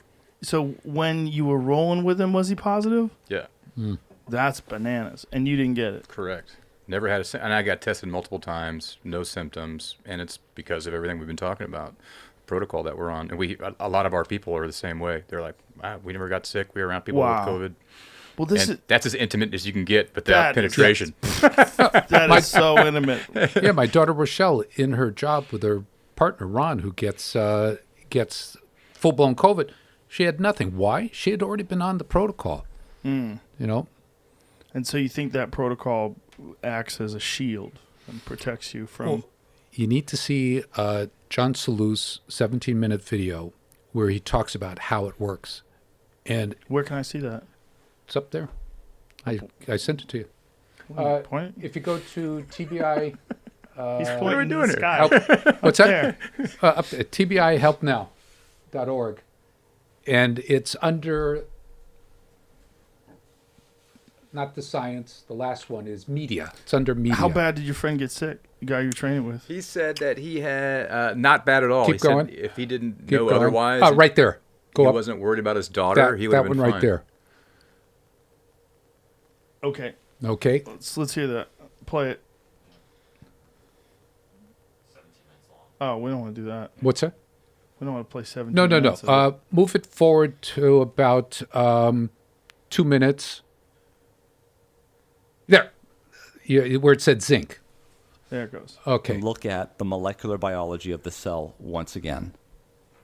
Here is the nucleus of the cell. In the nucleus of the cell is the DNA. The DNA is a double-stranded string of nucleotides, which are the codes. Those codes are transcribed using RNA polymerase into RNA. That RNA then goes out of the nucleus, gets a 5' cap, and gets a 3' poly A tail, and it's ready for ribosomes to come on to read that code. And that code is then translated into the code of amino acids, which amino acid after amino acid will turn into a polypeptide, which turns into a protein. And proteins are how the cell gets things done. So it moves by proteins, actin and myosin. It can bind oxygen through hemoglobin. It can do cellular metabolism. All of those enzymes in glycolysis, in the citric acid cycle, all those things that you learned in biochemistry, those are all enzymes, those are all proteins. So that's the normal situation. Now enter coronavirus. Coronavirus has its own genome. It is made out of RNA, and that RNA just happens to have a 5' head and a poly A tail. So when it pops into the cytosol, it's going to be read by those same ribosomes that can't tell the difference. Except this time, instead of making a protein that's useful to your cell, this RNA that comes out of the virus is going to make something called a RNA-dependent RNA polymerase. And it's this enzyme right here that is going to read from the 3' end to the 5' end of the viral RNA and replicate it. So this RNA-dependent RNA polymerase makes more viral genomes. It's also known as replicase for that reason. And there's something that has been shown to inhibit this replicase, and that is zinc. Zinc will shut down RNA-dependent RNA polymerase or replicase. And so that is what we learned. The problem is, how do you get zinc inside the cell? The problem with zinc is that it's an ion. It's a 2+ ion. And ions cannot get through the cellular membrane unless there's a transporter that allows it to come in. In fact, the way that they tested this in the paper is with an ionophore, which allows the zinc to come into the cell. So they could see that the activity of this RNA-dependent RNA polymerase was reduced. This is the paper. Zinc inhibits coronavirus RNA polymerase activity in vitro, and zinc ionophores block the replication of these viruses in cell culture. When they looked at the SARS-CoV virus, that was the one that was seen back in 2002, as the zinc concentration inside the cell went up, you can see that the byproduct of the RNA-dependent RNA polymerase went down, down, down, clearly demonstrating that zinc intracellularly is going to block this very important enzyme of the virus. Well, that's great. We've got zinc that's going to block it, but how are we going to get zinc inside the cell? It's one thing to say that you're going to take zinc supplements, but how do those zinc supplements, first of all, get absorbed into your body, into the blood, into the extracellular space? And then finally, how are you going to get that zinc from the extracellular space into the intracellular space in the cytosol where it needs to work on these infected cells and these viral proteins? Well, that's another thing altogether. What you need is some sort of ionophore or some sort of gated mechanism to open and to allow that zinc to come into the cell, increasing the concentration of zinc into the cell so it can block RDRP. Well, enter this paper that was pointed out by some of you commenting. Chloroquine is a zinc ionophore. This paper was published back in 2014, and the point of this paper was something completely different. They weren't thinking about coronavirus. They probably didn't even know, perhaps, that zinc blocked RNA-dependent RNA polymerase. What they were looking at here is that zinc may help some of these cancer cells basically eat themselves in the lysosomes, which are sort of the trash compactors of the cell, and that by giving chloroquine, you could have these cancer cells disappear. Well, in doing that research, they found out something that's very interesting to us because of that finding. And this research came out of the University of Oklahoma and some institutions in China. So this is what they used: chloroquine diphosphate. Here's the structure of that compound. And this chloroquine is a medication that has been around for decades that is used to treat malaria. It's not under patent, and it's pretty dirt cheap and widely available. However, you do need a prescription to use this, and it doesn't come without side effects. What they show is that they were able to detect intracellular zinc by checking its fluorescence. Here on the x-axis, we have increasing concentrations of chloroquine, and the white bars represents those cells that were bathed in only 5 micromolar solution of zinc chloride, and the black was in 10 times that amount at 50 micromolars concentration of zinc chloride. And what you can see here is that in the normal situation, if you're able to get some zinc into the cells, this is the amount of zinc you will see inside the cells. So this is the amount of concentration outside the cell. This is the amount of zinc you see inside the cell. And let's just look at this same concentration, 5 micromolar. When you bathe the cells in chloroquine, you can see how much this intracellular zinc concentration goes up. In fact, if you look at the amount of zinc inside the cell, by just adding a small amount of chloroquine here at 10 micromolar, we would get more zinc inside the cell than if we increased the concentration of zinc outside the cell tenfold. That's how powerfully chloroquine will increase intracellular zinc concentration. Now remember, this is chloroquine. This is a medication that's been used by millions of people already with known side effects, and it's pretty well tolerated. Here's another example from the article. Here we have the control group, the 5 micromolar. I think we get it. Yeah. Yeah. So Yeah. That's how you roll jujitsu with somebody who has COVID and you don't get it. And you don't get it. that completely makes sense. Yeah. And this is all science-based. That also makes sense why people just taking hydroxychloroquine didn't have a positive reaction. Correct. Benefit. Right. Yeah, with the virus. Because there were studies that were saying, no, the stuff is not beneficial to people that are on COVID-19, Yeah. that have COVID-19, rather. Here's the zinger.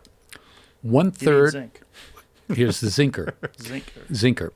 1/3 of the world population are zinc deficient.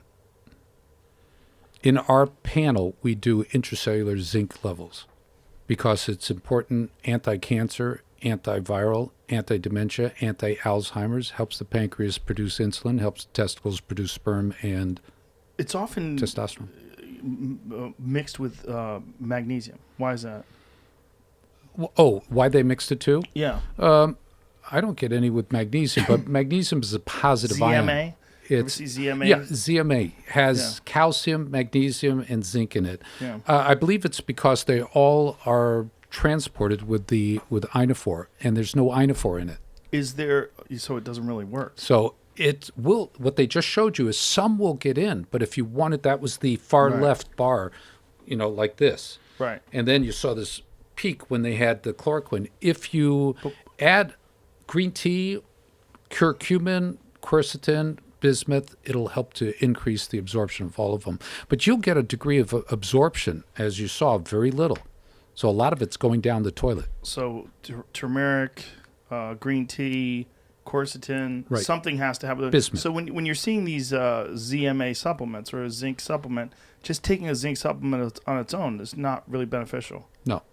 You'll get a very small amount of absorption. That's why there was a big difference between. Well, it's also the problem is fucking Trump, because when he says something like he likes hydroxychloroquine, people are like, well, fuck that medication. Yeah. And then they're not paying attention anymore. Yeah. You know? And on May the 3rd or May the 5th, when he was doing his Wednesday thing, yeah. he repeated what he was doing, and he said, and yes, zinc. 3 times he said zinc. Mm-hmm. May the 3rd or 6th. I was watching his discussion on virus. And, so people were made aware that zinc, he was made aware of how important zinc was. But zinc without.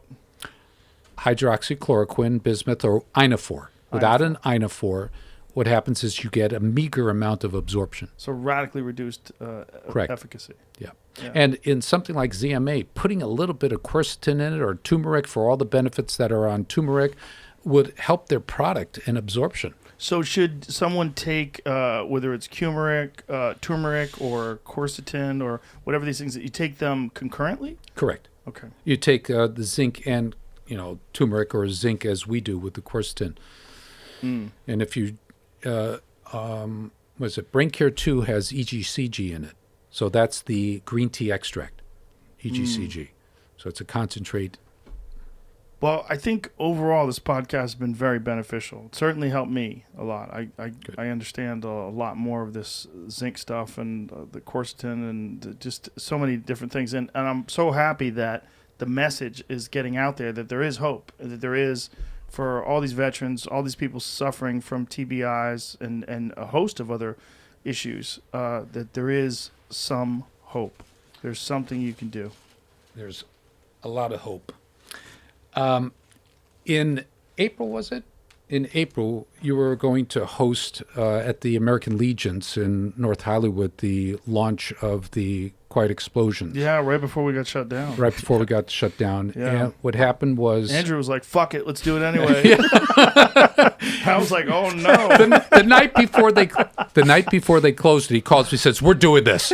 We're doing this." I said the government's not shutting us Yeah, down. you're not shutting us down. We're going there. I said, but everybody's canceling their flights in because we had a lot of people. But anyway, This plaque was the thought of all the guys, all the veterans, and also some civilians who wouldn't have learned about what we're doing if it hadn't been for your generosity and keeping the word alive of what we're doing. So this plaque from Andrew and I to you, from all the guys that you saved their life. Thank you. Well, thank you. It's my honor. It's my pleasure. I will continue to help as much as I can. Thanks, So we whenever you need appreciate me, I'm here. So whatever you guys need, we'll get this word out. We'll get the word out whenever new information's coming out. We'll have you guys back on again. Hey, Joe, if I get it out there. could, they could, anybody who wants to visit our website who's interested in supporting our mission, it's waftbi.org. And we're looking to do several of these projects that we talked about. We're going to correct this issue in special operations. We want to move over into the homeless arena and incarcerated arena to bring this type of treatment there. So we're looking for $1.5 million for these next projects. So anybody who wants to get behind, they can get more information on our website. I love the fact that you're trying to incorporate it into other communities as well, not just the veterans. Yeah, but we've let proven it people know. out. The movie talks about broadening it to a much bigger issue, and now we're ready to go. We've proven it. We've proven it. Now we're ready to go to the next and the next. We'll keep doing it. You guys are doing amazing work. Thanks. It's amazing. Thanks. Thank you. Thank you. Thanks for being here. Thank you, sir. Again, I'm honored. Thank you. Bye, everybody.